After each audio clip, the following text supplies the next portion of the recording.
Vegas Bad Boy of Podcasting is an entertainment-based wrestling program. The opinions shared are that of the host and their guests. Some celebrity voices are impersonated and usually not well. This program is not intended for kids and certain adults. Listeners' discretion is advised. You have been warned. Now let's get ready to podcast.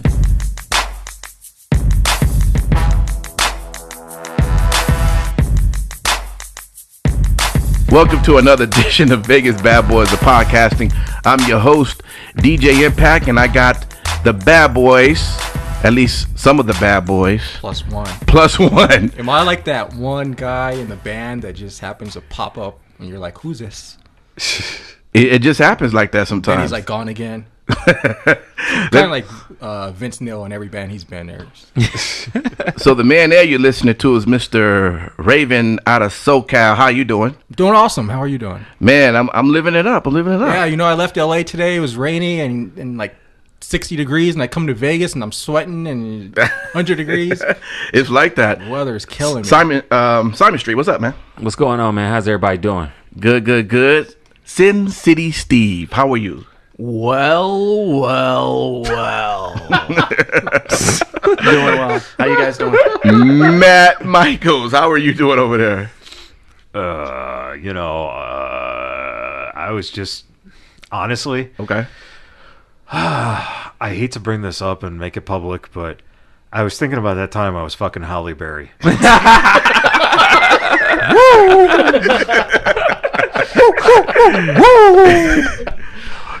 What didn't happen, right? What we all wish, I guess, happened. Who's not here tonight is King Lucky. I was looking around the table. I came here, and there's no King Lucky here. Well, hold on. I am so heartbroken. We even had his whole entrance. What are we going to do with the band in the back with the trumpets then? Because they're ready to blow. Hey, is they blowing the trumpets or King Lucky? They're getting ready to go home. Apparently, from what I understand from Lucky himself, he texted me. He couldn't make it in today because AEW is in prepping for Double or Nothing, right? And apparently Kenny Omega invited him back to his room. Oh my God, boy!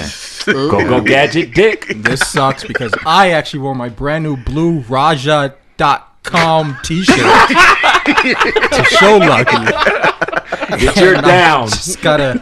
Can we take a picture later so it's proof that I actually showed up in this shirt? Did you say it was your iBlueRaja.com? Yeah. It says it on the back, like a baseball jersey. So just before we got started, or XFL jersey, which is coming up soon. That's yes, true. It is. XFL. I hope they do the draft like the NFL does. Like just in a big city street. Mm-hmm. I don't know. Yeah. And you just in the middle of the rain. Yeah, and just like do a draft. Well, actually, they're actually going to be doing the football player shakeup. Oh yeah, football player shakeup. The shakeup. Yeah. Okay. Makes sense. It makes sense. Yeah. Are they going to rotate the rosters every year too? No, every week. Ah, perfect. What about Every just the week. refs? Can we just rotate the refs? And the shakeup is specifically for 2 days. Right. And 2 weeks later, there's Right. still shakeups going on Exactly. because we forgot the B team. Aftershocks. Speaking of which, so I know most of you don't believe it, but I actually do listen to this podcast every now and then. Okay. During happy hour. So I actually have a few notes I want to get through. Oh shit. that I wrote down. As you can see, it says podcast notes right there. Suggestions All right. or Yeah, notes? no suggestions. They're actually Complaints. yes, complaints. Oh boy, I can't wait to hear this. Let's get to it. I'd like to say first of all, Steve, I got your reference of the War Guys as the Berserkers. I know the rest of the crickets here didn't catch it. It was dead silent when you said it, but I got it. Especially the John Nord. You know, maybe these guys need to get the WWE Network for $9.99. First month is free, and watch the old superstars of wrestling because John Nord is still on there as the Berserker. Yeah, I liked it I better. got your reference I liked here. it better when it was Bruiser Brody. We'll get to the Vice documentary in a second. Brody didn't have a fucking sword, okay? Yeah. Add 10 more minutes into these Vice documentaries because I got something to say about that. All right. But I got your. I got it here. I appreciate that. You know, and well, he's not here, so I'll just look over here. Great. We should tell Lucky that, first of all, Naomi won the fucking title in her hometown. So he's saying she didn't get a chance. Name how many women win the title in their home. How many? Not women.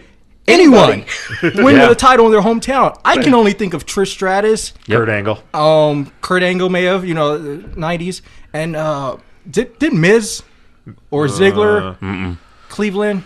Didn't one of them win I it? think Ziggler might have in Cleveland, but I know Miz didn't. Okay, yeah. So, yeah. And it was at WrestleMania. Yeah. So It's huge. So Right, hopefully yeah. Lucky's listening to this, that Naomi won the title. And really, what are you going to... I mean, she was on... Where could you really put her? She's on SmackDown. You got Charlotte, Becky, and Asuka over there. You put her on Raw. You got Sasha, Bayley, and Ronda. So anywhere Naomi goes, she's going to be number 4.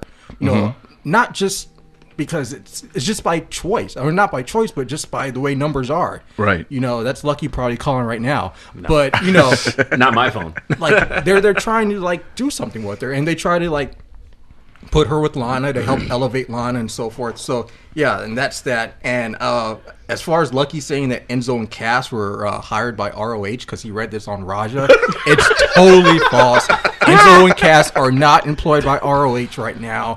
So Lucky better. I mean, I'm sorry that I'm wearing this Raja.com T-shirt, but Blue Raja. Blue Raja. Yeah. But that's false information right there, and that's all I have to say for my notes. Oh, okay. Damn. Ooh. I escaped. We're clear. Continuity. I thought I was going to get hit with it. Oh no, because But I'll probably say something stupid. well, you do. Yeah, But, so. but no, because I was told when I told Sound guy. the booker or whatever, whoever books this show, Right. that I was coming on the show. He Who was books like, this shit anyway? he was like, oh well, Rome wants to talk to you about this HBO special, so I'm ready to talk about this HBO special. You ready? You ready to get right to I'm it? sorry to take over your show first. I just got a lot to say. Six weeks of listening to the podcast. Very good, by the way. Oh, thank you. That's a lot coming There's from you. one I guy. appreciate that. One guy. I got to look at his name. I had no fucking idea who you guys were interviewing. I think it's from Ohio Valley or somewhere. I can't remember. But I'm like, who is this guy? Tony Gunn? Yeah, there we go. Yeah. So you guys even knew that I knew who. I didn't know who he was, but we'll get to. He was a good interview though. No doubt. Well, let's get to the HBO segment. John Oliver. Now, I'm a huge John Oliver fan, right? I first remember him when he was with the Jon Stewart Show, and I used to like his segments because out of all the people he had on the show, he was actually one of the funniest.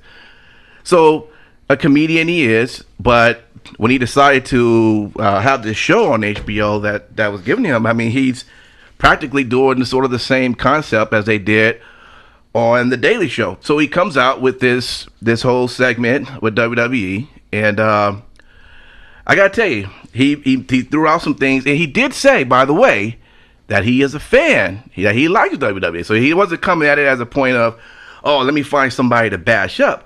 But he has some concerns, and it is some concerns that sometimes I think is we probably thought of as well, and really didn't know what to think about it or say about it, but it is what it is. So let's just throw a few things he mentioned, and you just tell me what you think about it. All right? And don't hold back. Oh, I'm not. I'm just looking at this bottle of water over here. I'm thirsty as fuck over here. Are you? Well, I'll get you some water, man. I don't want you to mess up your. No, it's all good. Well, Took 10 minutes to get my mic working. You know. Do you want me to? I'll get him some water while you blow. No, you need to listen because I can hear you. I was talk specifically fucking- told that it was you. No. So he mentions a few things. First off, the idea of them not being employees but independent contractors. What will first off be your takeoff on that? Because based on the rules of an independent contractor, that isn't necessarily how Vince is running it. So what would be your take on that? Well, you would think as an independent contractor, you would think that you would be allowed to do whatever you want, whenever you want, as long as, you couldn't go to Vince and be like, hey, on WrestleMania Sunday, I need to go wrestle in the Reseda VFW in front of 40 people. I can't Right. be in front of 80,000 in LA. True. But here's my deal about the whole show. First of all, You did watch it, right? yes, I did. Okay, just to make sure. First of all, he was bringing up some valid points, but at the same time, he's bringing up to an audience who doesn't know about pro wrestling, because I was on Twitter and I saw a lot of people like who don't watch wrestling tweet about how bad WWE is and how much of an ass Vince McMahon is for doing what they saw on this show. I saw a porn chick tweet like, who the fuck is this Vince McMahon? I could never even think about working with him. How do people work for a guy like this? Because she saw this episode. You're taking your audience who doesn't know too much about pro wrestling and presenting, first of all, footage from the 90s. You're taking footage from Beyond the Mat and taking a bad clip from that Bret Hart said and presenting it to your audience. Like, at the same time, you should say, oh, by the way, Bret's a 2-time Hall of Famer. He's made up with the company, and he's doing this and doing that. Also, at the same time, and my biggest issue is, why are you targeting WWE? Because if you're saying WWE needs to do this, then you need to say wrestling as a whole needs to do this. Because I understand WWE is the biggest and around, but you can't just target one company. But if WWE does do this, then everyone else smaller will then follow. It's just How are they going to follow when they can't even pay their talent? So are you saying like ROH and Impact Wrestling is unable to do that? There's no way they could afford to do it. Okay. There's absolutely no way. Like, I mean, you look at if these other companies could afford to pay for all this and so forth, they would lock their wrestlers under higher contracts and make them exclusive. But they can't. They just don't have the funds to do it. Does WWE have the funds to do it? Yes, of course. There's a lot of people who are classified as employees in WWE that have insurance and so forth. Right. The wrestlers, no, they don't. At the same point, I'm under the mindset that if you decide on day one that you want to be a pro wrestler and your goal is WWE, I think you should know what you're getting into. You shouldn't sign with the company and then a couple years later bitch about the travel schedule or bitch about, certain situations that, we're all hearing about currently. But I think that is the point it gets to at the heart of his argument is when you have an industry that is monopolized so much by one company where, let's say 95% of your, the capita is going to that company. The problem is if you want to become a professional wrestler, then you just got to sit back and accept that. And that's the thing. What really blows my mind is I've been 21 years with SAG, right? So as soon as the wrestling industry came out and said that they were entertainment, right? Why the hell didn't the SAG board of directors go, all right, they're an entertainment company. They're not sports. You guys got to follow by our rules now. Yeah. That's the thing. It's like the wrestlers don't need a union. The wrestlers need the entertainment union that's been around and particularly went into existence because of protection rights that you can't get without a union. And so if WWE does it, then is he going to come around and do another show and be like, oh, by the way, there's these other companies who don't do it? Or is he just going to be like, oh, that's all? Well, all the shows, I mean, as a regular watcher of the show, he goes after the behemoths, of course. Yeah. So, but I do feel that when you have someone like WWE or even in another, let's say even in retail, if Walmart, because they're the top of the game, if they change something, let's say Walmart's the top of the game. Well, that's a sad game you're playing. Well, hey, in the retail field, let's say, I guarantee you just equated Vince McMahon to Sam Walmart, which is even bad because they're Amazon is about ready to take that. Right. I mean, yeah, you could have gone Bezos. Yeah, I'm getting to a point though. But we see your point. We see your point. Stick it to my Walmart. Stick it to your Walmart. Okay. All right.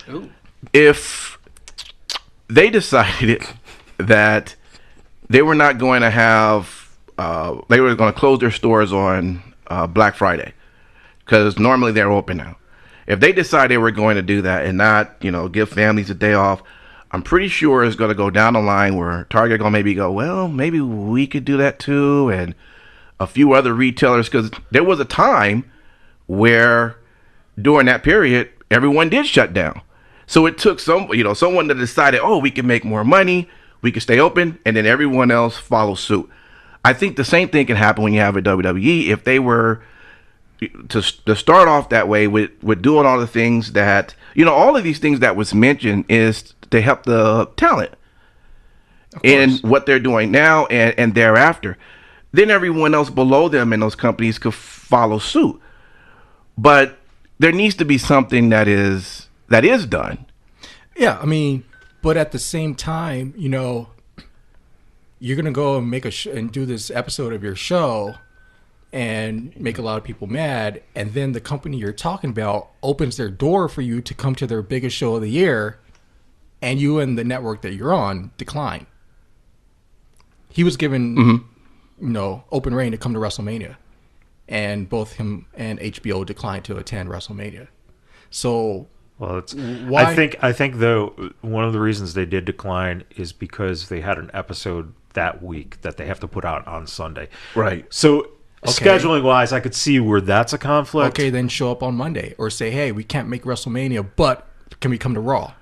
Or can we come to SmackDown? Can we come to somewhere else? You know, WrestleMania was a show coming up, so that's why WWE offered it. You know, all we know is that they were declined. There was no word of, oh, let's counter and trying to figure out another day. You know, and also, if you're going to present an episode like this, why are you purposely using old footage from the 90s? Why are you using footage from Wrestling from Shadows? Bret Hart, in his mindset during Wrestling with Shadows, was so negative towards WWE. Mm-hmm. He's not negative towards WWE anymore. That was never, ever mentioned in this episode. Mm-hmm. It made it look like there's this angry Canadian who got fucked by the company and still mad at the company. Mm-hmm. Like, well, yeah, Bret Hart. Come on, look at Bret. He's still sour. But not towards WWE. If he was sour, he would have never attended Hall of Fame. He would never be doing the stuff he's doing with the company. That's a little cash signal for those of you who can't see it. Yeah, because that works so well on the podcast. Yeah, Yeah, exactly. but Bret was very sour to where cash didn't really mean too much. You know, at the time, Wrestling with Shadows was all about him agreeing to take less money with WWE, you know, instead of the millions of dollars that WCW was going to offer him. So it's not all about money for Bret. But we all know now that was just a work. But just to show up right now, you know, he's not making a ton of money showing up at Hall of Fame. I'm just laughing because I was the person supposed to be talking, but hey, I'm just gonna listen. But no, it's just like, you know, just like, jump in. I don't appreciate like this guy. I know his show is like however it is, and it's very popular, and you know, like he's funny, whatever. But at least use current footage. At least talk to wrestlers who have current beefs with WWE. You know, each year there's at least 40 guys who find this shady lawyer that tries to sue WWE over some dumb shit. Like, go find those guys and talk to them. But don't go back to 1998 and find some old footage and try to present it to your audience as if it's in 2019. Well, first off, majority of the footage that he used was all the entertainment factor of why he loves WWE. Right. You know, the majority of the footage he was making like joke tropes out of it. No, he was making jokes, but you're still using old footage. To Simon, Well, what's I your- guess, oh, go but ahead. I think the quick question then to ask is, so what's changed between the 90s and now? Well, that's kind of what I was gonna There's a lot of kind of less- allude there's- to just a All right, little go ahead, bit man. because There's you know a lot of less what- deaths right now. This is true, but a lot of it has to do with the advancements of creating or looking at concussions, creating a concussion protocol, actually looking at CT, and seeing what that is. I mean that's all new development. But the one thing that I did, because when I actually did see it, I wasn't one sided about it. I was actually split down the middle because I can understand why some of the notes that he made, primarily, I think one of the biggest gripes was okay, we're comparing the WWE to the NFL, to Major League Baseball. basketball, where they have pension plans, where they have Unions. better unions, benefits packages, and why doesn't WWE have that? Well, what I did then think about is, okay, they refer to the talent as independent contractors, which in my mind tells me that they for tax purposes are 1099s. So at the 1099s, here's a couple things, and I'm going to quote from you from the IRS. For those that don't know, that's Erwin R. Shyster. yeah, exactly. So anyways, basically people such as doctors, dentists, veterinarians, lawyers, accountants, contractors, subcontractors, public stenographers, and auctioneers who are independent trade, business, or profession in which they offer their services to the general public are generally independent contractors. However, whether these are people or independent contractors or employees depends on the facts in each case. The general rule is that the individual is an independent contractor if the payer has a right to control or direct only the result of work and not what will be done and how it will be done. The earnings of the person who is working as an independent contractor are subject to self-employment tax.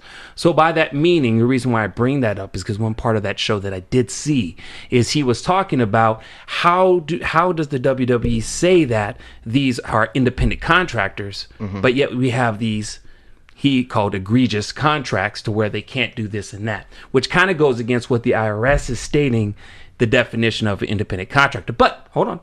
But I also, in my business sense, looked at the other side of why WWE may. Again, why Rome believes he may. Or Simon believes. Or Simon, yeah. He's the voice of reason for Simon Street. Besides the point, is because you have to realize a couple things. The traveling that they have to do. When you're an independent contractor, you may live in Las Vegas, say, per se, but when you go work in Delaware or wherever, you have to look at your tax. Your taxes are based off of not where you live so much as at where you work. So you have to abide by the tax code, which is different from state to state. Okay, that's one thing. Another thing, too, is you have to realize is whenever they're sending out these people, these talents for these different places where they have to do that, that's for the contract. It means an exchange of services between the WWE and the independent contractor. They have to make sure that it is lined out. Perfect example I'm going to give you. Let's just say you own a store.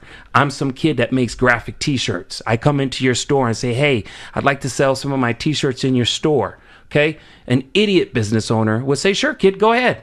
Okay, so let's say that first week in that scenario, that kid sells a couple of shirts. Okay, no big deal. Now we're talking AEW again. Hold on. But then later on that week, he sells all of his shirts and he's starting to make quite a profit. Well, the idiot store owner did not make a contract to structure what the exchange would be. I am giving you an opportunity, a platform to sell your merchandise, and let's structure a contract where I get a certain percentage. Sounds almost familiar to the WWE when we talk about merchandising. That's a platform. It's a huge opportunity for people who make it to actually use that as revenue. Another thing you have to look at too, and then I'll let you guys go back into it, is that the reason why the contracts, I believe, are set up the way they are with WWE is because these people are traveling across the globe. WWE, I'm sure, has the right people in place as a resource if they need to use it for these tax purposes. I'm going to be honest with you. I'm not trying to be mean to any So why don't wrestlers. they have a union? Why don't they have a union? I'm going to tell you right now. Actors are the exact same thing. Why don't they have a union? Right. The reason why I believe, and this is my opinion because I don't work for WWE, I believe that they don't do that because I think they do offer other things to try and compensate in it. Now, they may put it as that way. Do I think that they know there's a problem?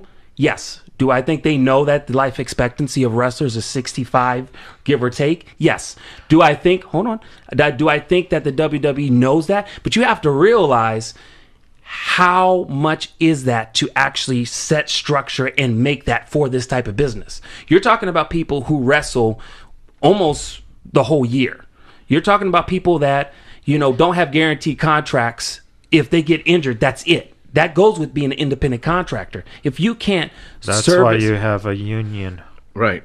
but also too with actors, sometimes you have to where you can at least get a certain percentage if you're not able to fulfill that, or if you cannot finish the movie, There's parts of your contract that can help you with that. So okay, and I'm not going to go into details. Maybe you can give me this information. I remember what's the darn people? The Maze Runner. Okay, those sets of movies for kids. There was one particular movie, I think it was the last one. It got delayed by like a year because the kid broke his leg or something like that. I wish we had the information to look at that. What was in his contract with the promotion. Now, you know more about that than I do, Michael. So enlighten me and the listeners what that kind of scenario would entail. Just real quick, can someone else talk? Because when I look at Rome and that silly mustache, I'm thinking Bobby Roode all day. It's not Bobby Roode, it's Robert Roode. No. And it's Simon Street. Yeah. Oh, yeah. So much confusion here. But here's the deal. I take medications for this. I totally am for them not being classified as independent contractors. My beef was just the way the show was presented to his audience, his on-set audience and his television audience who don't follow WWE, because it sent out a lot of negative press, which happened for an episode that just strategically happened to be placed a week or two before WrestleMania. It's like, I'm all for them being employees. I think they should be employees. I think everyone who steps foot in that ring should be an employee and not an independent contractor, because as recent as maybe a few days ago from this taping, I don't know when this is going to air, probably next year. Not that bad. We all are aware of a certain person who made an independent contractor agreement and then was pulled from that agreement by the WWE, and that's The Undertaker being at StarCast. As an independent contractor, on his day off, you would think he would be able to do something like that, but he was yanked, and Kurt Angle. So, it's one of those things of like, well, if you're an independent contractor, you should be able to do that because you and Kurt are no longer active, with us. You're under some type of deal with us, but not active. Is it a Legends contract? Is it what they call it? I'm not exactly sure. I think Kurt has a Legends contract deal. Okay. I'm not sure as far as Undertaker, because he does still do shows. Yeah. But yet they were pulled from this event. So it's like, all right, so you're kind of an employee then. Now, the one thing I was going to say is that for some companies, they do have where benefits packages from a third-party company where they can't offer benefits packages for independent contractors. So it's not like if you're an independent contractor, you're just held to, you can't have benefits because you're not a permanent employee. I mean, obviously the company, if you're a permanent employee, can put more resources toward. Let me ask you this. John Oliver mentioned health insurance. Why would that not be something when you have a company that is worth $1 billion, not have it set up that there is insurance that can happen for your talent? And even set up for something that when they retire, that they will be able to have something, when like a pension. Yeah, like a pension or so. There's no union. I get that exactly, but that's what and that's go ahead. Now there is some type of health insurance. And I'll use the word insurance loosely because I don't know the exact fitting for every single person who's a pro wrestler for that company, sports entertainer, whatever. But there is some type of situation where they are helped when it comes to like health insurance and so forth. I don't think it's a full health insurance package by the WWE, but it's not like they're getting zero. Yeah. So there is some type of thing for them, and it's kind of kept kind of quiet, so it's not really public. As far as retiring and so forth, it's hard to say because it's like, you get someone who leaves WWE and they may retire, but then like they go work for TNA or ROH, 2 months later, and it's like, what type of package should we give you if you're just going to go and work for someone else? And thus, there needs to be a union. Okay, so what does that look like? If enlighten me, if you were to explain to us what you believe a union would do for this particular situation, what does that look like? Well, first of all, union would be the one to make sure that there are safe working conditions always. Okay, which is not a very unreasonable thing to ask for. That's true. I agree with you on that.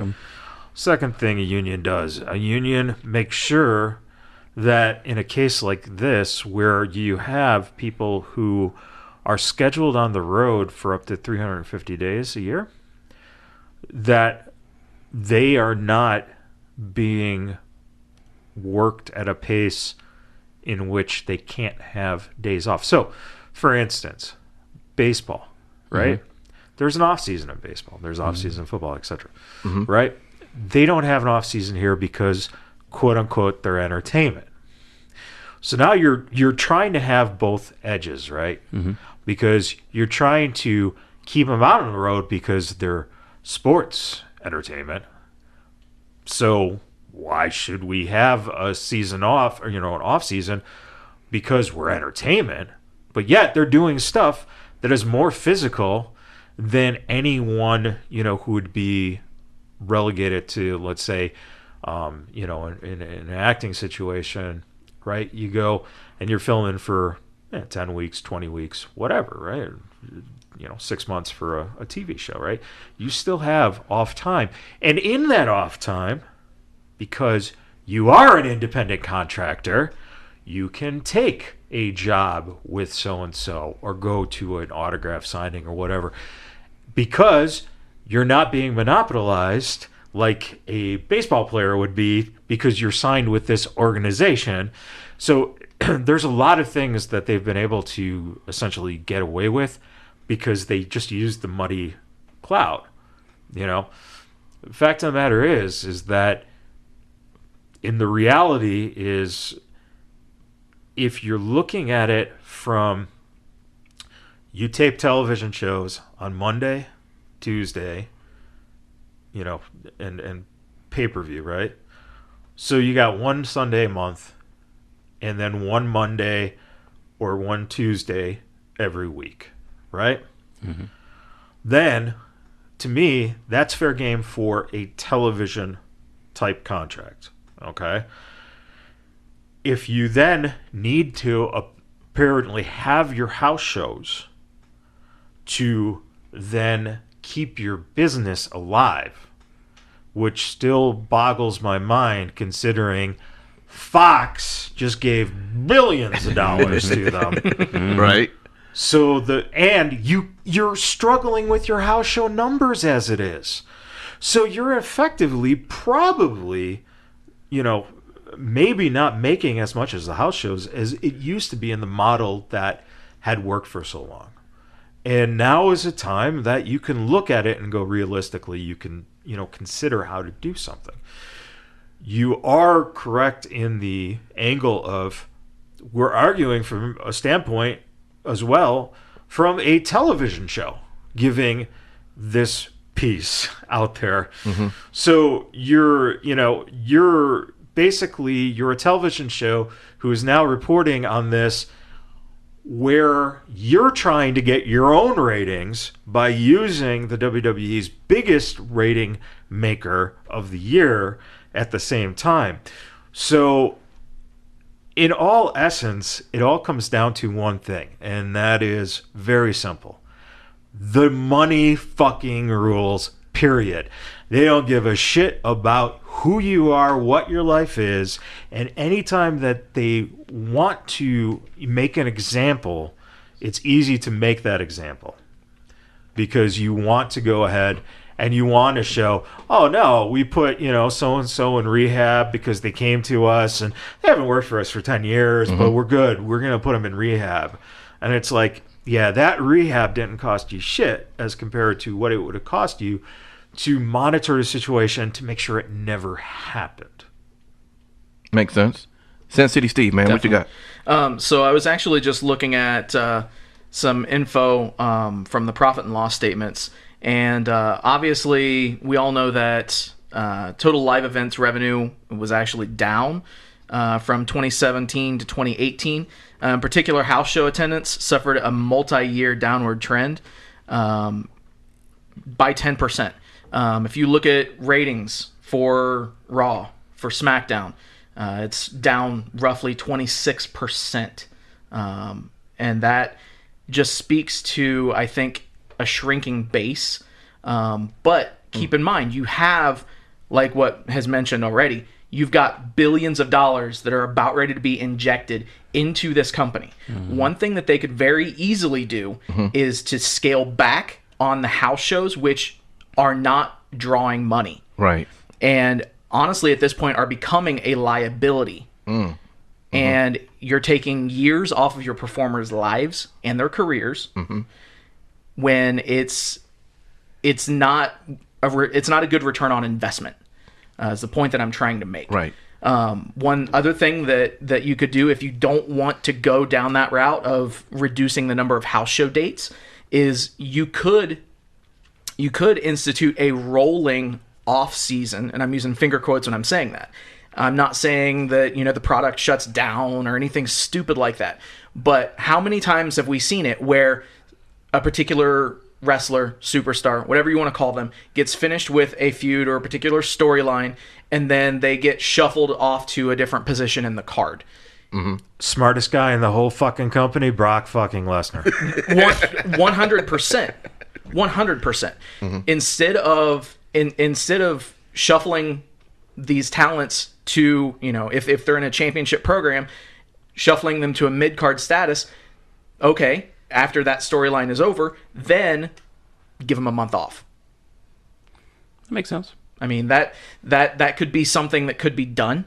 It would allow for the rest and recovery and recoup for your superstars, so that way we don't see as many injuries and as many sideline talents as what we've seen, especially recently. Well, and the one thing too, I know when me and Impact were watching it, the one thing that I think he was trying to build up was the power of the universe, and how he gave some examples. Hold on, because it does sound very hokey, but let me break it down. Okay, all right. But he was giving a couple examples of, times where the universe was just upset. He mentioned Roman Reigns for years, the booing and stuff like that. He talked about how, to a certain extent, You're talking about the WWE universe. yes, I'm talking about the fickle Okay. WWE universe. Thought he was talking Ultimate Oh, Warrior. yeah. Yes, I'm talking about the Warrior universe. All I thought right, we were talking Masters of the Universe here for a second. That too. Okay, so No. WWE universe. Okay. so he was trying to give examples of to the power of it seems, in examples that he gave, how they were able to kind of sway the great, as he presented, Vince McMahon, kick ass, takes no prisoners. He is the puppeteer. He controls everything, like the story goes. So I think that although some of them were true, I think there's more to it than just that. I do think that the WWE does not give a shit if they don't want to give a shit, because they can afford not to give a shit if that's the case. It's just simple as that. But I do think that as I see wrestling in general, not just WWE, I see it changing, maybe evolving a little bit to where maybe some of these issues may need to be addressed, may need to be looked at. And that's why I said my comment earlier that I think that as the company WWE, I'm pretty sure they have people who, I wouldn't say working on it, but they are taking into account some of these things, and they're trying to put some things together, but it's not as easy as you think it is. When you talk about healthcare in general is a clusterfuck. Yeah. And if you don't know that, you don't live in America.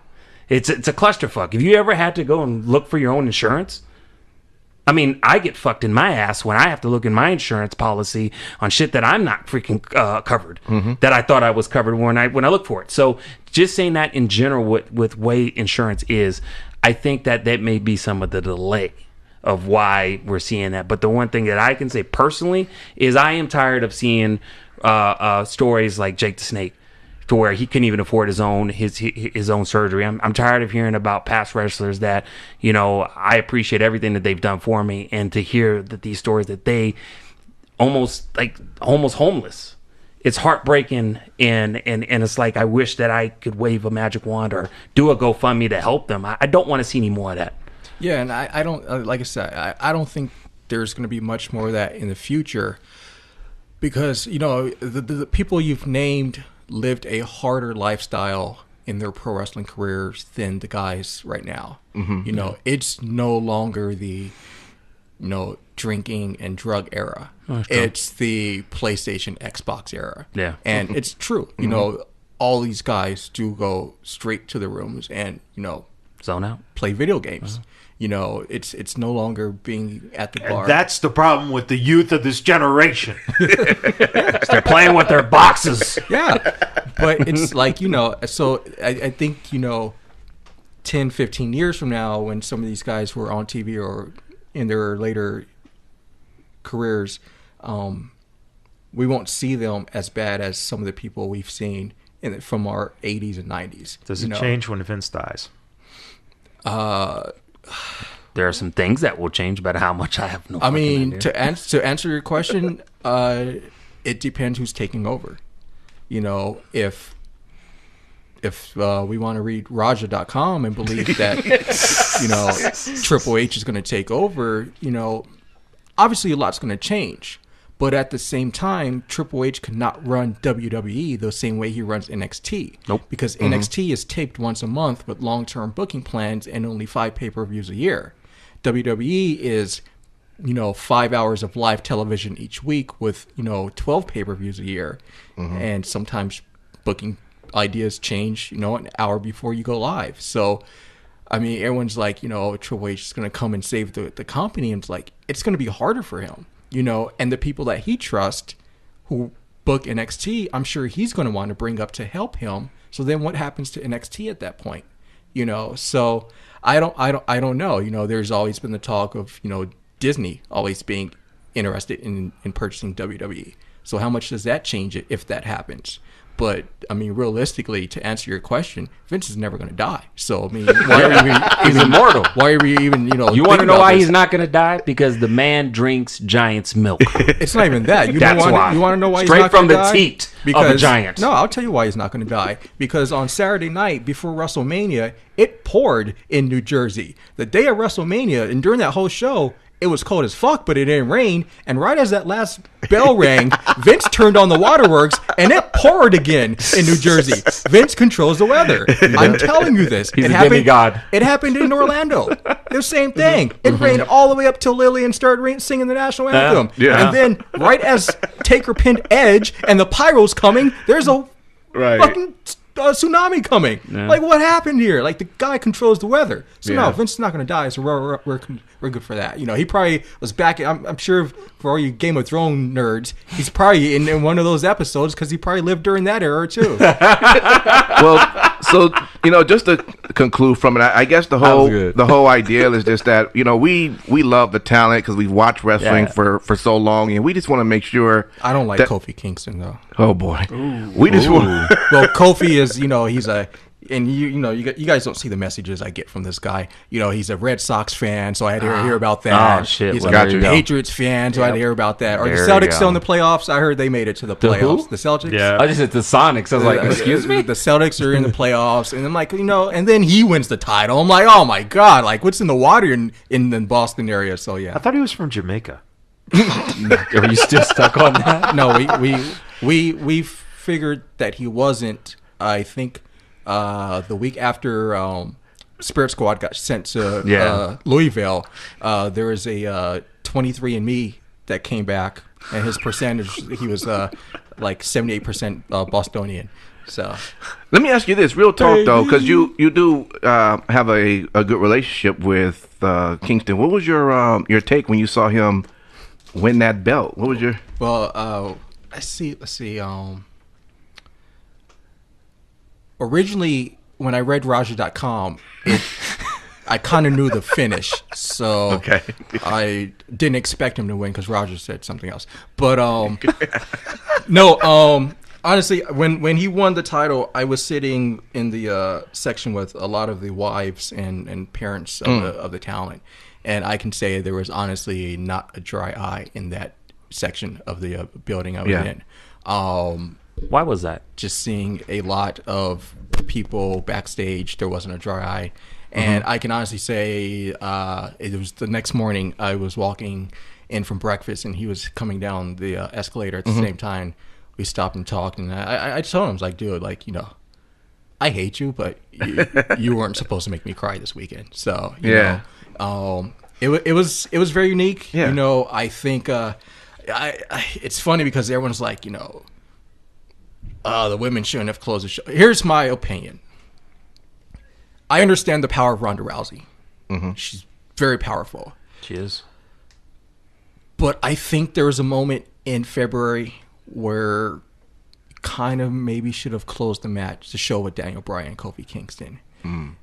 I'm not one to always throw out the race card or anything like that, but I kind of believe that it's going to be a long time before a black or even Hispanic wrestler wins the WWE title in the main event at WrestleMania.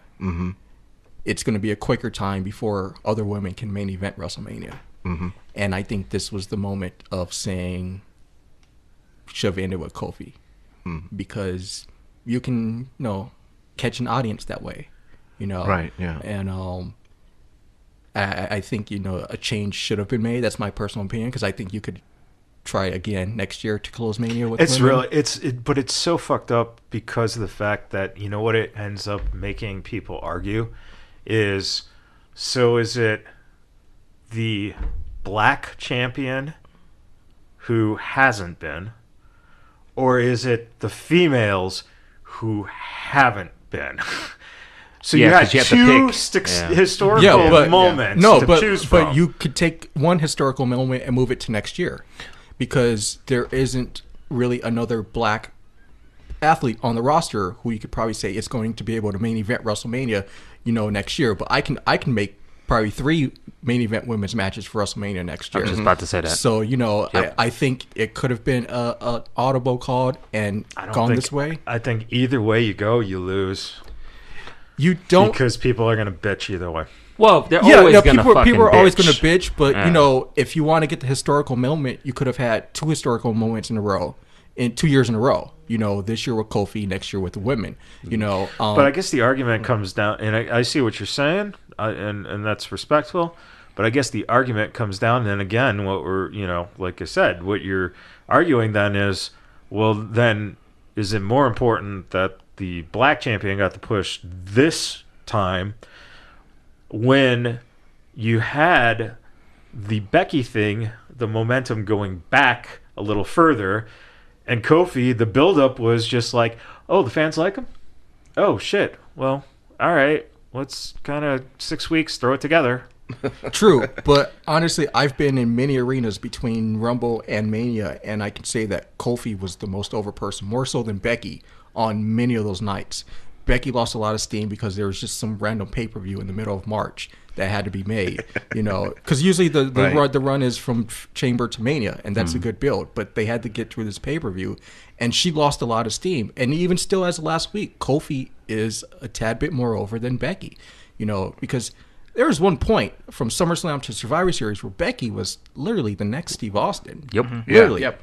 But then, there was some point right after Mania where she lost some of that steam, and a lot of that steam kind of went to Kofi, And before Mania. I mean, Rumble. Mania, yeah. Rumble. Fastlane. Because you know what it was? It was, oh, hey, let's have her sell the injury, and then let's have her hobble around. Yeah. And, and it was just like, let's just have stupid. Vince take it away. It was stupid. But, and at the same time, it's like I said, I'm not one to always play the race card, because I fully believe, and a lot of people argue this topic, Rock's black. So, there has been a black champion, but there are people like he's more than black. He has Samoan roots, so he's both. So you can't say he's black, just like I can't say he's Samoan. Yeah, but he's both. He's more than that. I don't want to take away from both his culture. You just started the argument. Yeah, see, exactly. That's and that's And why say that. people look at Kofi as like, oh, Kofi's. I'm like, okay, fine, whatever. Well, I found a new phrase to say because I started thinking about what I've said even on the podcast of it does sound ignorant as shit to say, well, he's obviously black, which is kind of stupid. So I thought about it, and I said that I want to take more of the picture of what that represents for him to win. Yes, as The Rock, I could look at The Rock when I was a teenager and say, yeah, I could be like that, because I can see a little bit of myself in The Rock, being a person of multicultural, okay? But for some kid, that may look like a Kofi Kingston. Do you see what I'm saying? No, I understand. You mean he's the able shitty to... hair? Okay, I didn't say all that. But I'm saying in the sense of you could look at it and outwardly appearances saying like, hey, you know what? I can. And there has been unanswered check boxes, like I've mentioned, that have not been done. Not to say that there was some conspiracy of we can't have black champions, but we've never actually had someone who fits those check boxes. And I will go back to what Mark Henry said a long time ago, because they asked that man, what do you think? And he said a lot of it has to do with, as wrestling's progressing, you see different types of kids from cultures are being exposed to it. So we haven't really had someone that Pete said, what are you doing? Are you sighing me? No, I'm really depressed now because we've never had a black president. Well, we technically did not have a black president. You had a multicultural president. Well, speaking of Kofi Kingston and how people look at something, I just realized Steve over here looks just like Kevin Owens, who just actually did just kick Kofi Kingston in the face. Yeah. You know, am I wrong? I mean, look at the hair. He does. Am I right? We need to like dress you Got up the as black KO, shirt, you know, yeah. and have you walk around and see what happens. Cosplay. I'm down. See? There we go. There Let's do it. Let's do it. Just stuff runs through my head. So you Well, let me ask you guys this. So this week's television show, Bray Wyatt. We was talking about this before we jumped on. What's your take on what we're seeing here? I don't know where to go. I'm liking it though. I know that much. I'll go. I absolutely love the new character because I can see past what's directly in front of me. So there were subtle things that were teased during this last vignette that came out. Okay. And I am very, very optimistic. Now, obviously, barring plans changing, of course. Yeah. But I think that it could be a multi-layered character. And I believe that over time we'll see those individual layers being pulled back into a point where we almost have a more sadistic Bray Wyatt. That's what I'm hoping and more of a... I could see... When I first saw the vignette, the very, very first thing that came to mind was a split personality. Or if you wanted to take it even further, you could look at like a in a real life case, like a John Wayne Gacy and Pogo the Clown. Yeah. Now you're talking. Yeah, that worked so well for XPW. Shit. Hey, Pogo was scary because he had that shovel, and then so you could bring back the XPW stories of when me and Daryl used to sneak into the XPW building, Right. and get. Pogo had the shovel, and I really thought Pogo would actually hit me. Yeah. So I stayed far back during his matches. Right. He was one person I did not fuck with. 16 weeks of TV, and all it was vignettes of him in a fucking playground. It was no matches, just this guy dressed up as a clown in a fucking playground. Steve, not only do you look like Kevin Owens, but you sound like Kevin Owens because you're talking shit out of your mouth again. I thought you were going to ask him, can you speak French? Wow. No, he can speak Canadian because he's speaking out of his ass. Damn. No, you know what? They clearly took a character that was inventive, creative, and now they're just going to bury him through this whole angle of making it Pee-wee's Playhouse. And, you know, you see Doink the Clown more so than Pogo the Clown.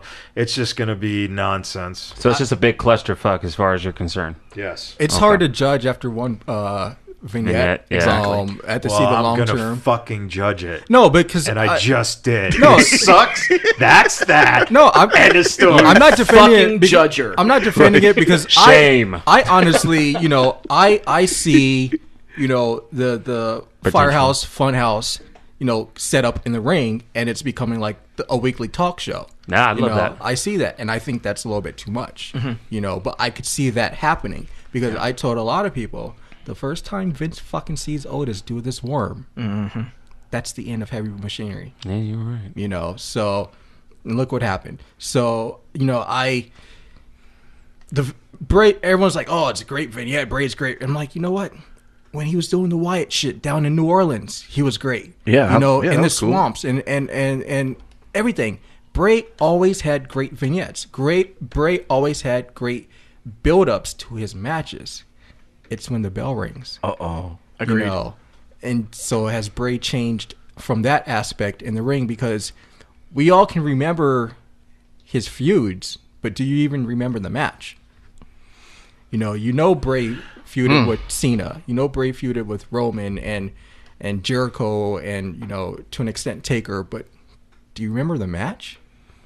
And if we do remember the matches, unfortunately, we remember the bad matches. Yeah. Case in point, Randy Orton at WrestleMania. Yeah, I was gonna say what was it? The horror imagery on the. Oh yeah, the projections yeah. and oh my god, creative just didn't fit right. So yeah, it's the aspects of the in ring because he's talented as fuck, But like I told someone earlier, like I think Husky Harris was a little bit more talented in the ring than maybe Bray He's the Wyatt. same fucking guy. His talent is there.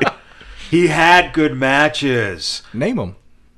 Name them? Don't worry, we'll wait. I'll tell you. No, I'll tell you right now. You were at one when we were at SmackDown 2 years ago in LA, and he was wrestling Daniel Bryan, and he fucking during that time period he can wrestle. The thing is, He was wrestling who? Thank you. Daniel Bryan. Thank you. Yeah. Daniel Bryan can take a piece of paper and make it a 5-star match. Well, damn, can he turn me into a 5-star match? That's a Meltzer reference because he doesn't get many of them on this podcast because it's always about Raja. thank you for that. Or a Cracker Barrel reference because we learned what the stars stand for today. Yes, we did. We learned. But what it comes down to though is that you want to say that. Fine, I'll go and say that they took that title off of him too quick. He fucking can work. The guy is great. Give him his due. Let him wrestle. Don't give him this fucking bullshit gimmick. And he's gonna be a fucking superstar. What are the fans? I was hearing about the fans complaining about this vignette. What's the story behind that? Oh, they got it right. The fans got it right. Oh, they did. Yeah, the fans should be pissed about this because they had a character in Bray Wyatt that the WWE totally fucked up. Yeah, the Gotcha. title was taken off. And honestly, not only was the title taken off It's of him, poorly taken off. it's his partners were. Without a doubt. Harper and Rowan should have been, they should have came back together post these injuries. And who is that one guy? Oh God, he always skips my mind. I don't know. Something Braun about Strowman? hands. He or had, something. he had a black sheep mask. Yeah, I don't know. But that was like one feud that they never touched. Yeah. Braun and Bray never touched, being on the same show. And it was like, there was a story there. It's almost like they didn't because- realize each other was there. Yeah. So, but I really thought Harper and Rowan were a great team. And they just, sadly they got injured at the same time, but they were coming back at the same time. And they should have been brought back together. Harper's doing great, man. So is Rowan, they're two guys on the sideline again, waiting for a chance. And it's like, you're both on SmackDown. Let's just put you back together. You need tag teams on that division. So the moral of the story is that JoJo was the one who basically benefited the most out of all this. Such a huge fan. Well, of he JoJo. was punished very grievously for his transaction. So, being with JoJo is apparently really bad punishment. Can I have that punishment? Right. I'm cool with that. I mean, Go back to Canada. I will tell you what I thought of the vignette since Okay. Impact was about ready to go to the next one and I say, was, but fuck go ahead. Simon. That's no, cool. no, I'm sorry. It's all right. So fuck apologize. Simon. Let's go to the next one. What do you got going on? I really don't want to look at him when he talks because that mustache. How could you fucking see my mustache? It's either Robert Roode or 1970s porn. I can't figure it out. boy. Joey Ryan. Make you lick my popsicle.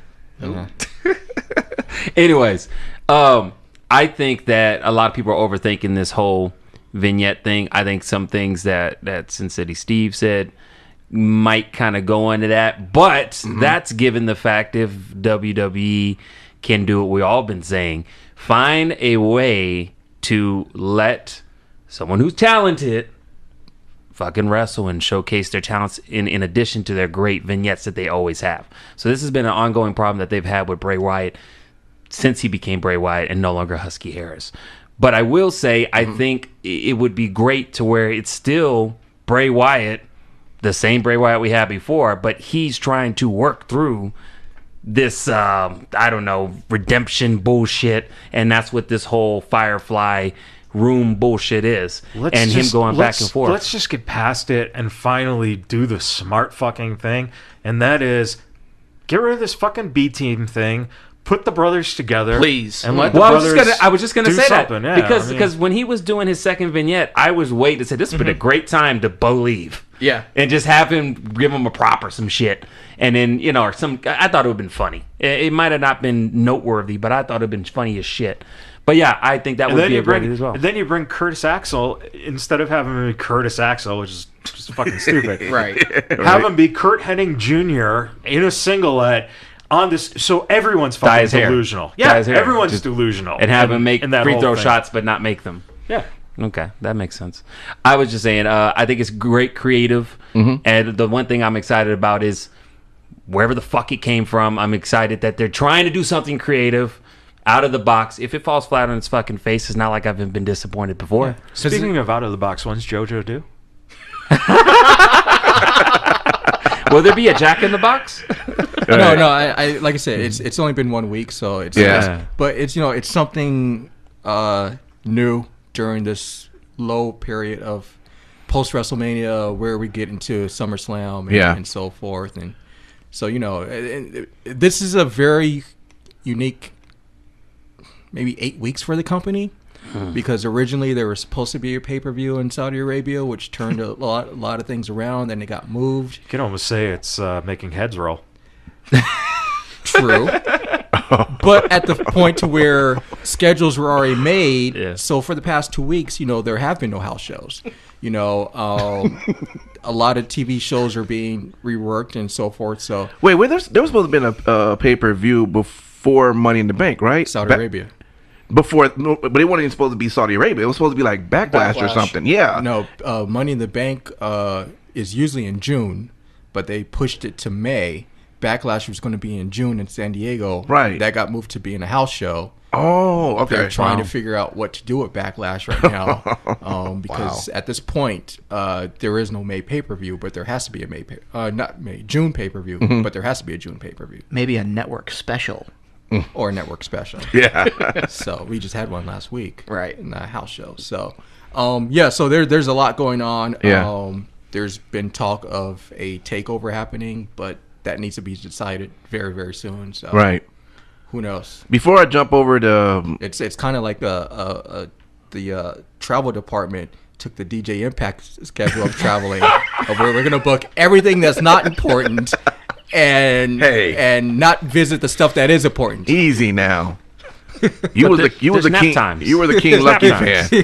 Yeah, it's house show nap. House show nap. You were the event, King skip Lucky it. fan, all right?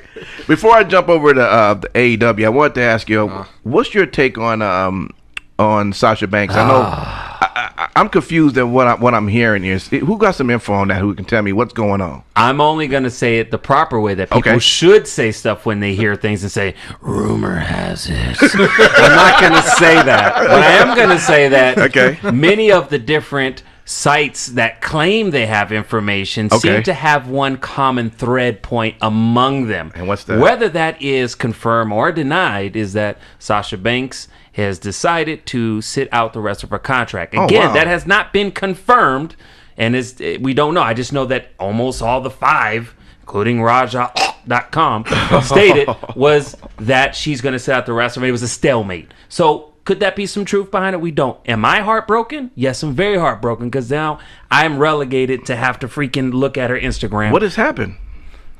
I don't know. I don't know. Interesting. I mean the team broke up. Obviously, when they won the tag titles, they figured that they were going to build the women's division off the tag titles. But they should have, defend them on SmackDown and Raw and NXT. Yeah. How long have they worked for this company? Don't they know what this company does? But and that's where I'm at. Like, you guys kind of know, things change a lot. So apparently, the story is they were told at some point, either the day before or day of Mania, that they were dropping the titles and they were going to be split up. And now, as far as her sitting out her contract, I'm pretty sure that is not the truth. Thank goodness. I'm under the impression that she was given the option of either coming back or sitting out, and no decision was made. And a decision could possibly be made in a few weeks or in a few hours, days, who knows. But as far as her officially sitting out her contract, which is, I believe, is year and a half or something? It's a little bit longer than that. Yeah. There was a re-signing recently, so I don't believe she has fully agreed to sit out her contract. But how is she gonna debut in AEW in May? Okay, I didn't even But think of that because that's not realistic. Well, that's not realistic, you know. But rumor has it that one day in an alternate reality, No, I she'll know. be able to be in You would have said the AEW. same. No, I'm you would sure- have said After we the get the same- Infinity Stones. I'm sure the rumor has it that she'll show up in October when their TV deal starts, but I mean, it's impossible. It's impossible for, I believe, the Revival to do it, or even Luke Harper. Yeah, but you would have said the same thing about Goldust. Well, I mean, a lot of people don't realize Goldust hasn't been under contract for a while, you know. But it was just never announced that he was gone. No, My it's belief. not true. It's funny because you get all these people who are asking for their release and they're not getting it, but Ty Dillinger asked for his release and he gets it.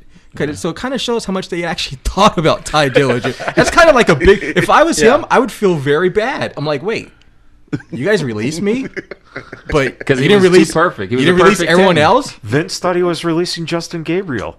Probably so. I mean, Well, I'm unhappy. I'm unhappy. but she could be coming back. Like I you hope said, so. you know. I'm gonna have a big ass party. I'm bringing alcohol for everybody when she comes back. But down. you know, I just wonder like how awkward it is because you know her husband works for the company. Yeah. So how awkward is it for him to show up every Monday and everyone's like, yo, Probably asking how's How awkward Yeah. is it How's for him to Mercedes? show up and be a How's she doing? seamstress every Monday? I wouldn't mind being a seamstress. I'm sure you want it. Yeah. But, Street can sew, goddammit. Right. Simon Street, the seamstress. Well, let's To get the right fit, it gotta be on you, girl. Let me Hey, it could make be sure. your gimmick though, because I just realized that Sam Shaw is actually an artist. And that's his gimmick in NXT. So Maybe it could work. maybe you could be a seamstress, but Maybe I could. Librarian. you know. So- Here so- we go. Wow. Here we go. Take the glasses off, get a whole different. So No, I will close with this with the Sasha Banks. And who's she gonna be if she even walked out of the company? And that's where I was about to get to. Mercedes. I'm right. I'm worried. Do you think if she ever did a porno, it would be called Money in the Banks? I don't even want to think about those things because I don't think of her in that way. She is pure. Money She's shot, pure money in my mind. She's pure in my mind. I'm not listening. I'm not listening. Do not ruin my dream. Anyways, knocking on AEW's door. Hey, here's my cousin. You've heard of him. He'll do some music for you guys. no, but I will say I do worry about that because I think that what she's accomplishing in WWE has been great. But I also think there's more to accomplish that would lend well to if a situation like this down the road were to happen, she could have more options, more movement. I don't see a lot of movement. I know everybody's going to say, but you'll go to AEW. I don't think that's always going to be the end solution for everything. I don't think everyone going to AEW is a solution. You know, it's Let's get right into AEW. Let's do it right now. all right. Yeah. Let's get right into Yeah. it. You don't want me to start, so No, we No, I want, you to start. Yeah. I don't even know what to talk about. I mean, what Tell us how you feel. That a certain guy wants to, you know, leave his WWE character behind so he can go to AEW and fight his brother, but yet in the promo he's painting himself like the character he wants to leave behind. Yeah, he painted himself like half a Sting. Best of luck to Half him, a sting. you know. What I mean, else? I don't have. Are you going to this show? No, Why not? None at all? no. Will you just show up there and But and baby, No, recreate I your passion? honestly, I have to. Babies, Be somewhere- you've got to go to the show because I'm going to be making an appearance, babies. From the That's grave? right. From the grave? I haven't been dead, babies. I've just been sitting at home waiting to debut. I don't know to take that as entertaining or a little bit like maybe borderline. No, I wish, like I said before, I wish them the best. I think it's, you know, it's very good what they've done, what they've created, the hype they've created. Walking around the stadium, WrestleMania, I saw a lot of AEW shirts. I think the people, it's a unique fan base. Obviously, there's rumors everywhere of what network they're going to. That's great if they do get on that network. TNT, you can say it. It's not TNT. Well, No, they it's said TBS. It was either TBS, TBS or TNT. It was either TBS or TNT, but I heard it could be both, depending on. But they're buying time slots, from what I'm hearing, from Russia.com. I don't know. They're getting a TV deal. Oh, I'm just wondering. I know. We're talking checking sources. We're talking AEW, not Championship Wrestling from Hollywood. No, but no, they're actually getting a TV deal, so it's financially worth it. But you know here's my biggest deal. Yeah. You can stock your roster however you want. You get whoever you want. 52-year-old rock star Chris Jericho, 51-year-old Goldust. Maybe I'm putting some years on Jericho. Damn. And so on. By God! How can you bring up AEW and not even bring me up? You got Jim Ross coming in for the 3-man team, and it's funny because every wrestling fan who hates WWE says they hate the 3-man team, but they're jerking off to the 3-man team in AEW. So do you want a 3-man team or don't you want a 3-man team? Like, I make a give 3-man. two shits. So, but here's the deal, and it all comes down, because I'm a production guy. It all comes down to production. Who's shooting this shit? That's a very good question. Because, if they do go to Turner's guys shot wrestling, but that was years ago, so I'm sure most of them are already gone. But those guys missed a lot of shots, a lot of stuff in matches. There were a lot of stuff when you watched Nitro and Thunder and pay-per-views that were missed, a lot of spots and everything. So who really shoots this stuff? Because the people who know how to shoot pro wrestling, your cameramen who know how to shoot pro wrestling, already have jobs. Yep. They either work for WWE, ROH, or TNA, or MLW. So it's like, who do you have left? You're picking the fourth, fifth string of camera ops to shoot this. I mean, if I was them, I'd be hanging out full sail and trying to get, some of those right. TV production people, because honestly, who knows who, and like, people think it's petty, but it's like, it's not going to be petty when you miss a spot your favorite Young Bucks do because the cameraman missed it. Why? Because they didn't know how to shoot wrestling. You can find someone to direct it, but who's actually shooting? Who's your production people? Who are they building the stages and all that? It's like, it's the small stuff that I tell people when you go to a WWE live event or TV or whatever that's WWE. Take a moment and look at the production. I've been told that by Look somebody. and see what everyone in those black shirts do during the match, during the commercial breaks, during everything. It's like you see a match in WWE and during the match someone comes out from underneath the ring. You're like, how the fuck did they get under there? But you don't realize during that commercial break when you saw 30 guys in black during the dark run to the ring, one of those people were mixed in with there. That's how great WWE is. They can still do magic for the people who think they know everything. Right. It still shocks people. Like, you got 6'8" Kane coming from underneath the ring, and somehow this giant guy blended in with everyone in the dark. Right. To get underneath the ring. You know what's sad is for the longest time I thought that they just stayed under there for, not recently, but when I was younger, I thought they just stayed under there the whole time. No, a lot of You mean there's not a tunnel? a lot of people do. But it's Big Show. Just look up Big Show stories Of about being under the ring. no, there are people who I do. just figured they had Gatorade. No, They had a little especially- portable TV. They got to piss in a bucket under there. And shit. Oh, that's And there's a fucking monitor horrible. under there, but especially That's for worse than R. Kelly's especially victims. if it's like the first spot of the night, then they're usually there before. you Yeah. know. But it's all the production people that make WWE what it is. I agree. It's the people who produce the documentaries. It's Well, the people. name a camera guy. Like these guys don't get recognition. Like Marty Miller. There's well, Marty Miller, I know, just got an offer from AEW for about $50,000 per shot. That's funny. I'm like, wow, you're lowballing Marty because from all the other dirt sites who are posting how much these wrestlers are getting, like $50,000. What are they low. called? No, per Dirt shot. sites? Per Oh, per shot. Oh, I thought as shot. I thought Shot you that meant. one shot. Moves his camera to the left, 50,000. Oh, okay. Moves his camera to the right, 50,000. You know, but it's also besides the productions, like how much are the funders willing to lose and be comfortable with losing until they're like, okay, we need to figure something out because. I don't care what. Well, obviously they're on the Jacksonville Jaguars, so they don't give a shit about their money. Well, that is true. But it's like I'm curious, like Right. what day are you running? Because I can guarantee you, there's going to be some type of calendar. It has to be. And whether it's on the network or whether it's a FS1 show or whatever, I can guarantee you there's going to be some type of calendar. So it's like, are you prepared for the calendar? And like, so there's a lot that's not being answered, and in reality, you're only a few months away from your shows. Well, the one thing that who's moving your product? Who's moving all your stuff? You got a U-Haul truck, or do you have like one of these semis that WWE has? Yeah, like a whole fleet. During the off season, it's the Jacksonville Jaguars. True. Well, that's a lot of off season.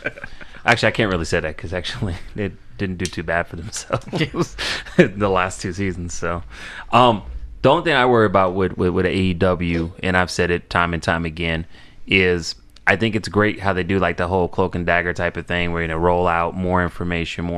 But I think that time has passed, just at least for me. I think now for me, I'm ready. I'm really ready to go in.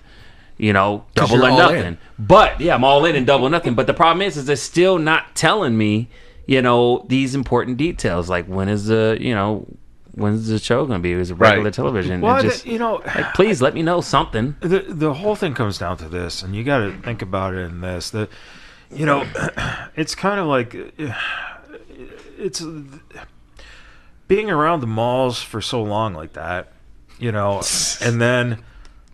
I mean, granted, their root beer float is great, but I don't think that A&W can survive. No, AEW. Oh. Not AEW. Oh! Yeah. Oh, shit. Well, I got a lot of rethinking to do on this one. not the root beer. The floats are good, though, but not Swimmy, Swami, Samsonite. Tomato, But, I mean... It's funny because they have their fan base, and that's great. Everyone has their fan base. You got the Game of Thrones nerds and everything else, but it's just funny where fans are like, yeah, they sold out MGM Grand and however many minutes and stuff. Now like that. You did say fans, right? Yeah. So where I'm going with this, and that comment that was just made by their #1 fan on the Wrestling Observer himself. Meltzer, you know how impressive it is to sell out the MGM Grand and not have TV? I saw that recently. Unbelievable. And I'm like, you know what? You take WWE off of TV and let them promote their shows weekly on YouTube for 23 minutes. They're going to sell the MGM Grand in 23 seconds or whatever. Yep. It's like, okay, you sold out MGM Grand. So does UFC and boxing and WCW did it. Like, it's no big. But what's the long term? What's the long game? And that's what I need to know. All right. At the end of the day, I'm ready. I'm ready to buck. I know, but I don't want just one time. And that's my deal. It's like after they're doing Double or Nothing weekend. What's next? They're doing the charity event in Jacksonville. What's that building? What, to raise money for the Jacks? Is that? Yeah, exactly. I thought they were running the stadium, weren't they? No. Down there.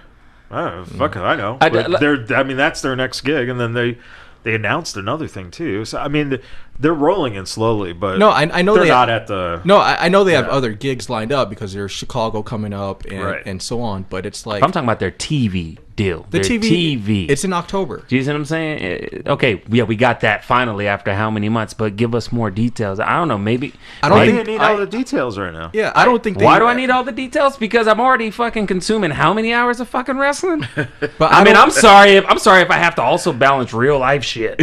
Well, why do you need the details right now? I don't know, fucking parenting and shit. I mean, I just got child support for like 4 more other kids from California, thanks to you guys. But I don't think they even have that yet. Like I said, it's still up. I'm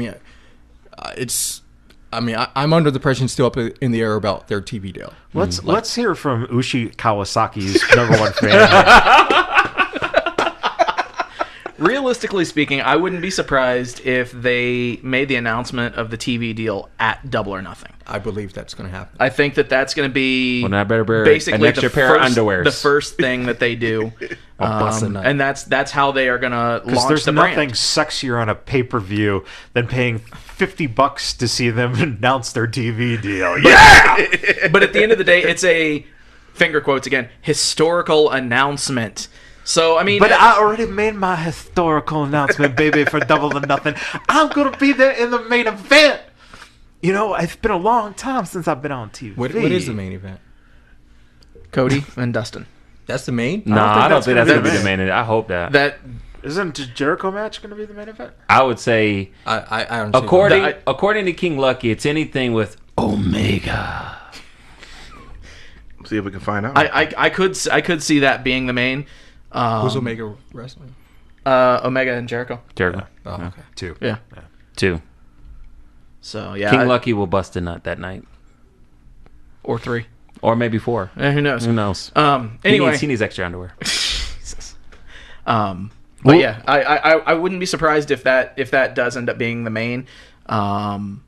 They are talking, obviously. Hangman and Pac could be like the semi-main, but that doesn't draw. That Dude, I mean, obviously you've already got a sold-out show. Waltman totally draws. Shit. No, that's PAC, P-A-C. Big letters, capital letters. Not X-Pac. Oh. X-Pac's on, Yeah. A&W. A&W. yeah. Who said A&W? X-Pac's were Oh, I thought I said it. I was like, on AfterBuzz. So the Fucking up the again. main event, Omega and Jericho. Okay. So Okay. that Yeah. is maining. Okay. yeah, because I mean, no offense to Cody and Dusty, I just don't see it as a main event. That's just Yeah. my opinion. Yeah. I'm interested in seeing it, but it ain't main event. Yeah. I don't want to get you guys some heat, so I'll keep quiet. Well, you already let the cat out the bag. What the fuck? No, I'll keep quiet on that. No, Well, let me ask you this. You What can would get you us all the can't- you heat can't because do I that. need to get shit, some might heat as off well. of me. Yeah. You're being that guy right now. Where you're like, Yeah. oh, No. Come on, tell us. No. Come on. I mean, no. I for other reasons, I have to keep quiet about AEW on public. Public terms. But what can you tell us about A&W? So let me ask you. It's a good root beer. You put it in the vanilla float. Actually, the hotel I'm staying at, they got a TGI Fridays, and I think they have a A&W float. So I might get one now that you'll bring it up after my Cracker Barrel that I had. I'm gonna keep mentioning Cracker Barrel so you guys can get a legit sponsor instead of some dirt sheet Raja, you know. But thanks for the T-shirt though, Raja. Cracker Barrel didn't give me one, but go ahead. I'm sorry. Yeah, but they gave because they gave you you're an emerging a rising star. You're a rising Inside joke. Emerging star. That's what they call it. Emerging Hey, star. that girl was a freak though. Oh, yeah. Go ahead. I'm sorry. Well, let me No, ask she you. had 4 This is why they stars. don't have me on often, because Let me ask you this: so during the Hall of Fame, Triple H was kind of throwing a couple of jabs at AEW. What was your take on that? Probably having fun. it was, it is what it is. Yeah. He understands they're around, Right. and he understands what audience is there for WrestleMania weekend. Sure. So that was the time to do it. Right. So it's like he got out of his system. I honestly was like, this is great, because I can't wait to watch Being the Elite and seeing what their rebuttal was. Right. And there was no rebuttal. And then I found out that they can't respond anymore to like WWE. Why not? Yeah. because they don't want the lawyer bills. reasons. Trying to be professional and not let them knock you, but don't knock them. Take the higher road. So yeah, I get it. but I was depressed. I was like, wait, like this is gonna be great. Like he's giving them so much material. Yeah. It's gonna be the highest rated BTE ever, and there was nothing. It was like, wow. I think the highest BET was the reruns of Martin. No, it was in Living No, it was the new edition. No, it was. Because I actually watched that twice. I really did. Really? Yeah, I did. Wow. I liked the new But he edition. likes but he also watched a Motley Crue movie and loved that too. I did. You know, I haven't had a chance to watch that yet. Only because shamefully. like in the first 2 minutes, there's like a girl squirting in the movie. And I'm like, wow, Netflix, you really got me hooked. You have my attention. Netflix gets some dirty stuff under the radar, man. I was shocked on a couple of things. Well, like I said, we'll find out probably more once Double Net. I just want more. Just give me more. But it's a Tease great me. weekend. It's like you got a lot of fans coming. You have StarCast coming. There's a lot. There's a lot going on. It's good for wrestling fans. Vegas Memorial Day weekend. I mean, what could go wrong? Besides a few Speaking of StarCast, drowning people at the pool or fights or whatever. It's going to be the first. I mean, Vegas Memorial Day weekend without wrestling is a wild weekend. You've got girls in the tiniest of tiniest bikinis. This is the first time that some of these wrestling fans are ever going to see girls this fucking close with In person. Yes, in person with not that much clothes on, Without especially paying for a campsite. Especially, being at the MGM and at Caesars. I mean, this is talking about Maybe marketing. we can grab a couple Thought of them Central. for our booth. Yes, talking about just random girls in bikinis well, with I barely don't- anything on. Impact, let me stop you there. Okay. I don't want any charges, so I won't be grabbing any of those girls. But this is like a marketing genius thing. I just thought about this. Like Grab some girls. Memorial Day week. I mean, it's almost like throwing all double or nothing during EDC or something. It's like this is the greatest weekend. Which is like the week before, right? EDC. I think it is. No, EDC's. Oh, maybe it is. I think it is. Yeah, it is. Yes. It's gonna be crazy in Vegas Yeah. for Wow. a couple of Like, weeks. Amazingly, I'm going to be at EDC too, baby. This is crazy. Is that before or after what drug? Now I know why they called it double or nothing, because all these hookers in Vegas are going to charge these wrestling fans double or they're going to get nothing. Right. What great! Wow. I tell you, these young bucks, they're geniuses. They really are.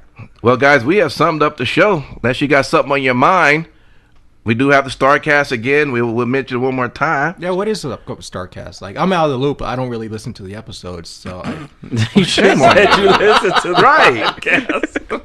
so what's going on with StarCast? Way to set that up. Tell your Well, audiences. your Well, audience members. we're gonna have a booth there. Oh, booth. Yeah. So we asking all of the listeners to come through and show us their love. So We're gonna have And we How do gonna you mean that?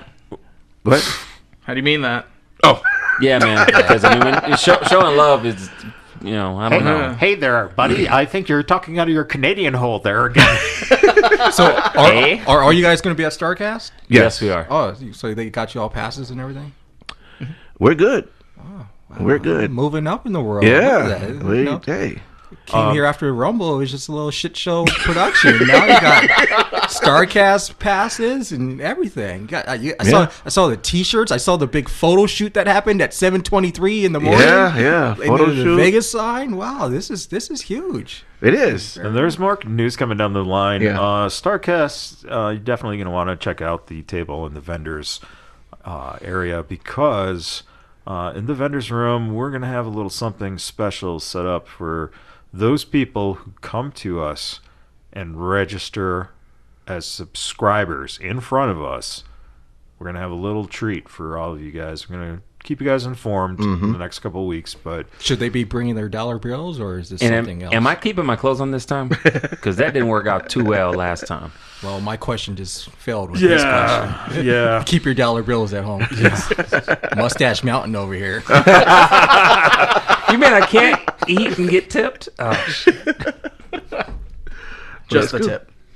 Oh my gosh. Yeah, it's going to be a pretty fun weekend. Yeah. All around. We're going to have a big presence out there, so definitely keep your eyes and ears peeled. And you can always continue to follow us on our Facebook, our IG, Twitter, where we'll get all that information. What are those Instagram and Twitter account names? Well, you just search Vegas BadBoyz the BadBoyz. podcast. Vegas Bad Boys. BadBoyz with a Z. With the Z. Yeah. Okay, like the Dudley Boys when they went somewhere else. That's right. Had to use the Z and not the S. All right. Yes. Right. Simon Street, you got any final words, man? Sasha, please, I need to see you back on TV. I know, I'm putting myself out there. I think you're a tremendous talent. And, what is the show without the boss, in my opinion?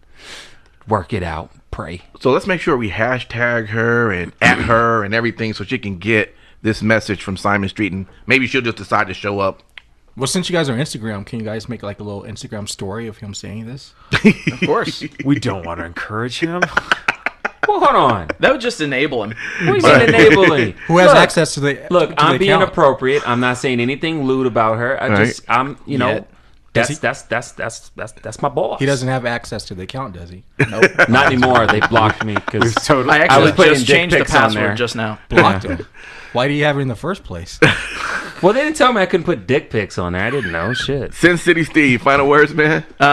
In all seriousness, I I think that the AEW emergence is really just because people, wrestling fans, a lot of them are so disenfranchised as ratings continue to drop. I'm trying to actually want to hear his. Well, I'm going to cut the mic off. Come on. All right, go ahead. As ratings continue to drop for WWE, I think that if nothing else, this is only going to get more eyes on a wrestling product, which no matter which company that you support, if you support all of them, if you enjoy wrestling, if you are a fan of any kind of combat sport, it will do nothing but make it better, because competition always makes things better.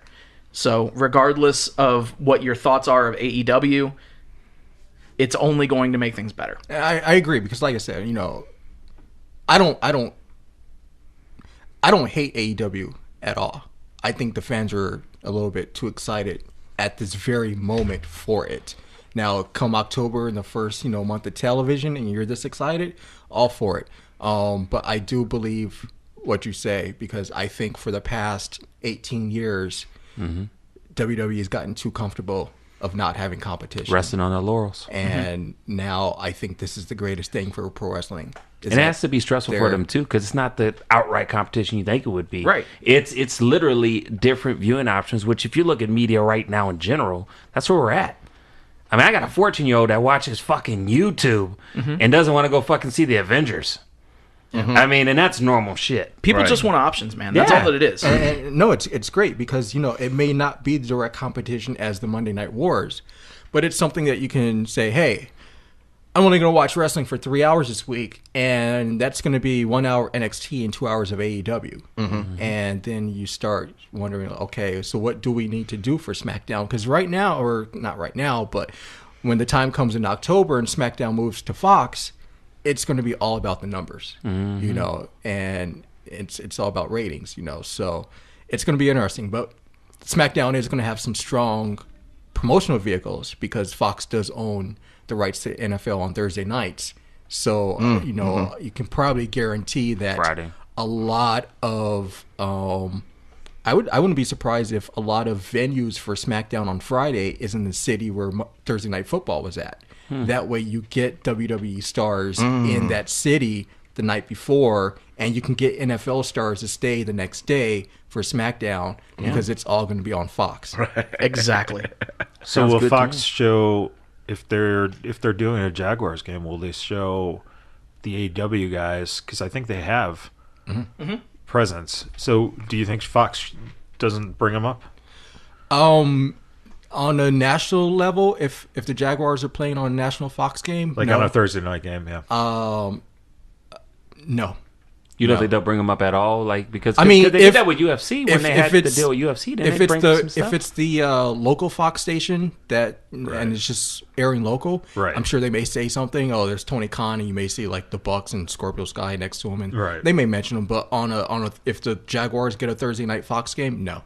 The reason UFC is because UFC was never ever direct competition for WWE. Yeah. To an extent, they actually kind of worked together. Different relationship. Brock had to was able to do things and so forth. So I really think WWE is probably going to start, at least for a few weeks, tag up on the same city. Makes sense.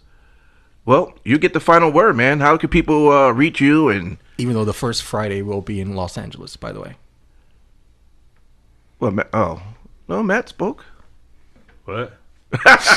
He was speaking. You're gonna hear a lot from us in a second, because we got Santana Jackson coming up. So We do. Yeah. Oh, who's that?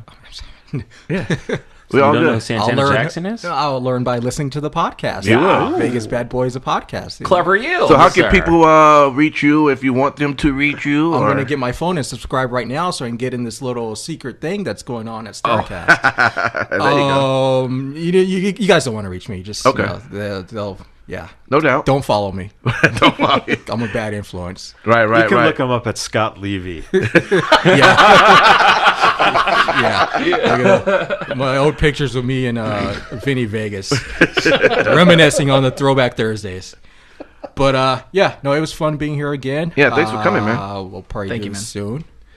Yeah. Maybe sooner than we think.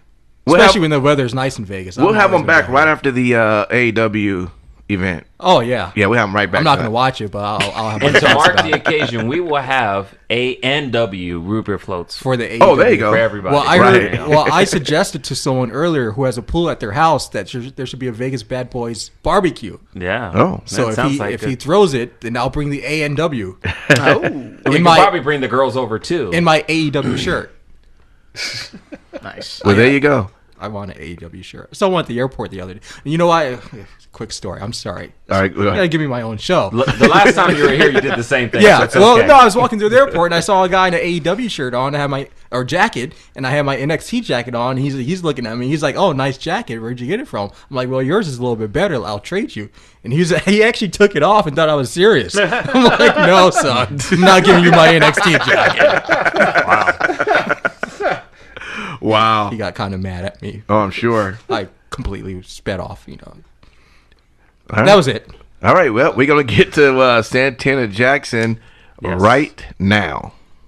You can catch him weekly at the MJ Live show, which is at The Strat. the Strat. It's not the Stratosphere no No, more. it's not anymore. It's the Strat, so get it Strat. right.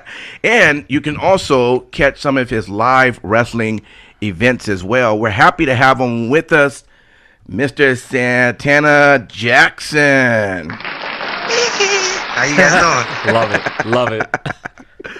Awesome. We're going to let Matt Michaels kick it off. Well, I guess we can start with the origin of the love of Michael Jackson. When did you discover? Because I was around in 10-year-old, right around 1985 when, so 83, 84, 85 when everything blew up. Had the posters, the doll, everything, man. It was like Michael was my life, and I loved it.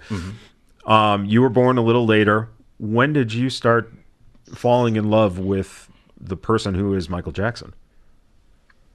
I loved his music since I was 6 years old. So his music really spoke to me. I loved the way it made me feel, moving around, dancing to it. Really got more into it when I was 16 and started understanding more of who Michael Jackson was, what he stood for, and what he was trying to do. Right.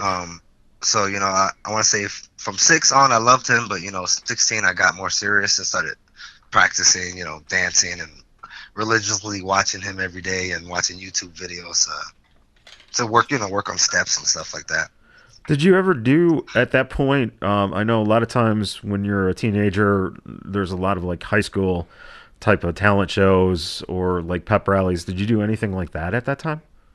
Yeah, actually, like around 9 years old, it was like talent show or, show and tell. Yeah. So, and that was in New York at the time. So, I was born in Brooklyn, New York. So, there was a day I went there, I dressed up as Michael. I did Billie Jean to, as my show and tell thing. I got a fedora, black shirt on, and started dancing to Michael Jackson. And shoot, I took first place in our little talent show. So I was like, yeah. And I mean, was there? I know sometimes that even when I was in high school and being associated with theater, you got the label of being the theater geek or dork or whatever, or just an outsider. Did people look at you differently, in grade school or high school as, oh, that's the Michael Jackson kid? Not really, because I didn't really do it like as much then. I knew how to dance like him. I was copying the routines he was doing, but like I didn't really step out and actually started doing it till I became more of a bigger fan of his. Like I said, 16, 17, I really wanted to meet him. So I figured if I became an impersonator, that'd be my time to meet him. So Right. that's kind of when I really stepped into it. But a lot of my friends were cool with it. A lot of people, didn't think I could do something with it. They're like, "Oh man, you should, that's not a real life, a real job or whatever you would call it." But it was something I wanted to do, so a lot of practice every day. Then did you practice at home, or did you have the chance to? Were you doing any kind of dance study at that time, or going to like a dance studio? No, I was just sitting at the house watching YouTube videos and like trying to just practice it, shadow dancing. Basically, I was just practicing with my shadow because I didn't have a big enough mirror to watch myself, move around, and I couldn't afford them as much then. I was like, coming from the gutter, coming from not having much to working my way up there. So yeah, all I had was YouTube and the little bit of space I had to dance in. So Gotcha. So my question for you is with having the love of Michael Jackson and his work and imitating his life's work, how did wrestling, I call it the Michael Jackson wrestling fusion that you have presented the world with, how did that come about in your mind? well, I've been a big Michael fan forever. So and I loved wrestling since growing up as a kid. I mean, I have every title right now hanging above my belt. So Awesome. I got some signed. I got one by Hulk Hogan. He signed. Awesome. I got a lot of cool little things from every wrestler I met growing up, and I just wanted to I started going to class. Let's start there. I started going to class out here, and they knew I worked at MJ Live at the Stratosphere, as Michael, and they were wondering if I ever wanted to kind of bring it into the ring, which I wasn't sure. I really wanted to because it's two of my favorite things, Right. But I got an opportunity to try it out, so I went with it. And, first time ever doing the moonwalk DDT, which I actually been practicing that. I ain't gonna lie. I've been practicing that for a while before I actually got to do it to somebody. But yeah, no, as soon as I go, first time I get a match, I get to do the DDT, I go viral, and I'm like, okay. What do I do now? Now I got to step it up. Right. Exactly. Well, at that point, you'd only been training for nowhere, really. It was just two of my favorite things, and it was cool to be able to put them together and bring it in, to you still get to see me dance and entertain, and you can see me kick some butt at the same time. So. And at that point that the video came out, you'd only been training for a little bit of time, correct? Yeah, about 2 months, Wow. maybe. Wow. Very Man. fortunate, man. Very, very fortunate. Yeah. So if you'd be able to tell us, where did you train at? I trained at the FSW, Future Stars of Wrestling. All right. They're a great camp. They take you on like family. They show you everything they can show you, and they start you from the bottom and you work your way up. So a lot of bumps. That's all I can say. And did you get a chance, if I'm not mistaken, you being at FSW, they have a working relationship with the Snake Pit, so you got a chance to learn a little bit of the DDT from The man. himself, right?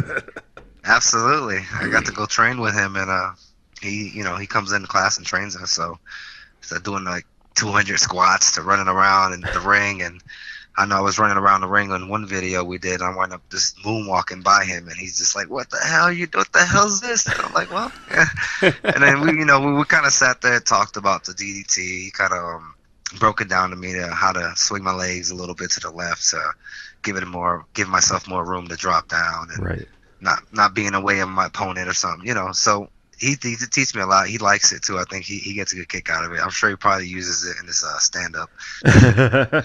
Well, and it's interesting too, because you've taken something that was legendary through Jake and then just kind of got marginalized over the last 20 years or so to where it's just such a normal. I mean, when I was training in pro wrestling 20 years ago, it was a move that you were taught.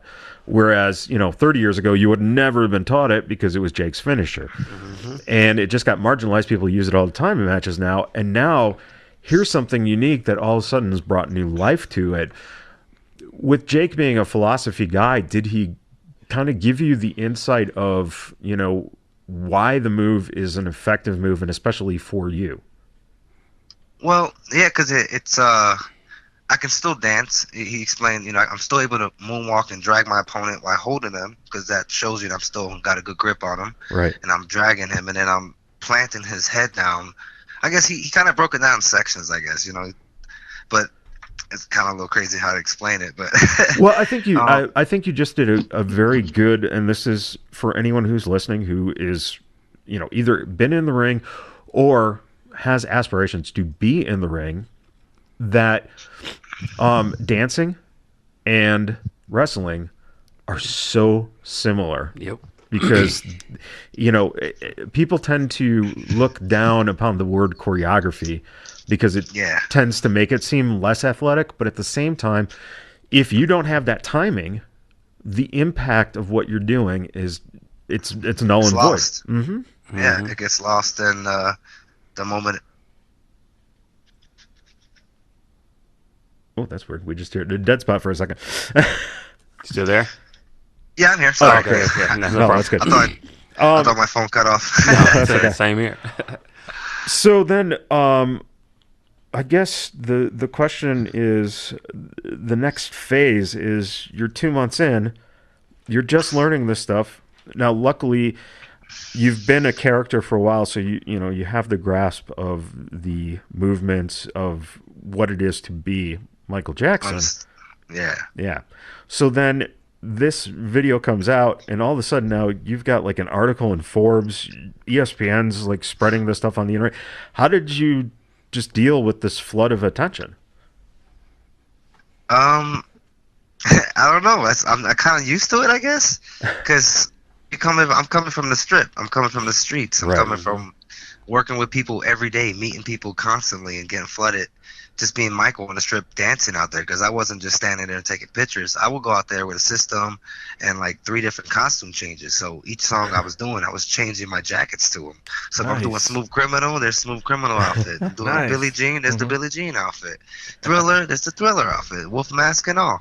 So Nice. A lot of work. Yeah. I would go out there and bust my butt out there every day. You can curse as much as you want. Go for it. Bringing PVC pipes out there to build a little square box so I can hide in with like curtain rods, curtains just to hang it around it so I can hide and change jackets, jumping, popping in and out. Wow. So meeting a lot of people is like, all this attention. I'm used to it. I'm kind of like, okay, hey, yeah, this is what I did for, looking at 3 years on the strip and now 2 years in the show, and constantly I meet people there every day. You have to interact with the crowd there, and I meet and greet. So I talk to every person right after the show, so taking photos, signing autographs. So I guess it's different because it's coming from the wrestling world. This is kind of like, I love the wrestling world. I've always wanted to be a part of it. So I guess it's a little bit different. It's more exciting, I guess. It's more like, wow, this is happening. They liked it, they enjoyed it, they want more of it. So yeah. So how shocked were you when you saw that the video went viral? Because that was my first introduction to you when it popped up on my Facebook feed. I saw it and I was like, oh my God, what did I just see? And I must have played it like 10 to 20 times before I had to then share it out to everyone else. Like, this is a must see. What was your take on when you saw this happening? I didn't even know about it till the next day. Like, I went home. I had my son with me. My son was visiting, so he was there that day it happened. Actually, he's in the background of the video. You can see him standing up. Yeah.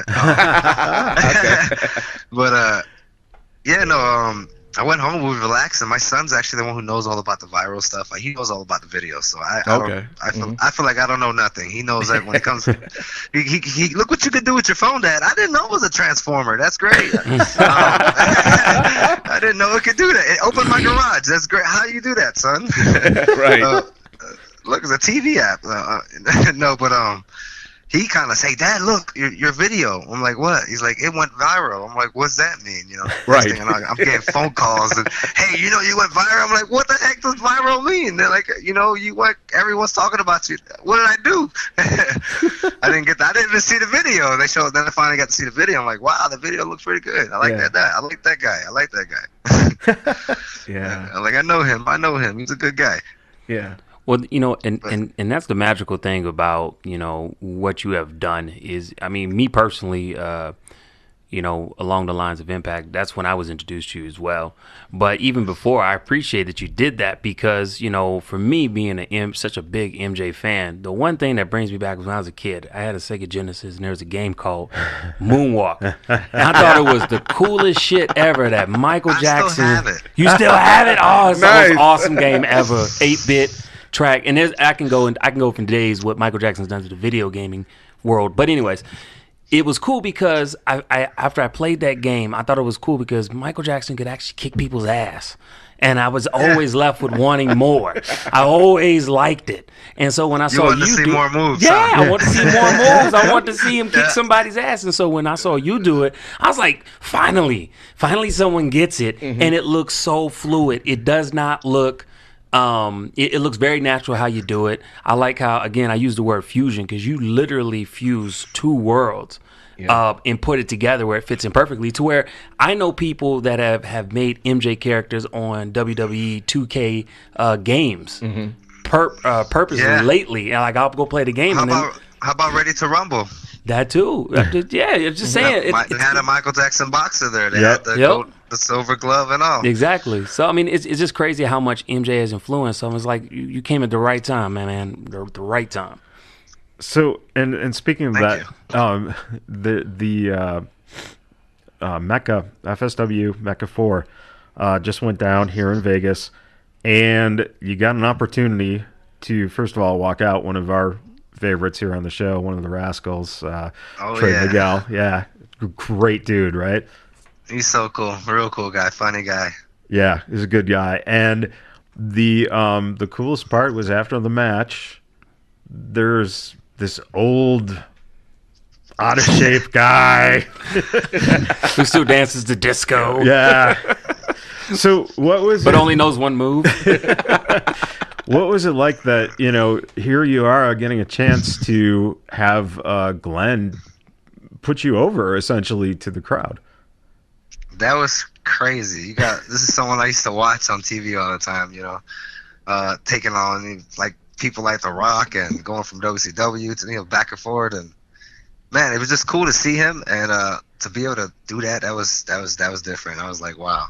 Of course, he stomps me down a little bit, but it ain't the first time he stomped me down, so it was like, I was really glad to get a little bit of payback because last time I think it was Beers and Body Slams 3.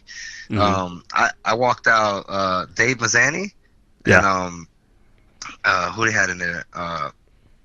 They had him come out and attack me. They had him disco hit me and basically had me get knocked out of the ring, and then of course Hurricane comes in and saves us. And then that turned into a tag team match where I'm on the outside just kind of walking around hyping up the crowd like a cheerleader. Yay, go guys! I can't do nothing. I want to go kick him in the face. He just hit me. I know, right? So I finally, after finally getting a DDT in one good time, I felt good. I was like, I wanted to do more. I was like, I'm about to drop him with an elbow. I don't know. It felt good. It's like you never know what's gonna happen. Next I talked to Johnny Mecca. That was really cool too. Nice. Like, yeah. Maybe I might be taking him on next time. That'd be fun. Nah, you never know. Things happen. So. But that's just it. Isn't it such a surreal feeling how you can just have this conversation crazy. like man, I started out doing this, now I've merged it with this, and now the guys that I grew up watching, I'm doing matches with. I mean, like that's got to be such an exhilarating feeling.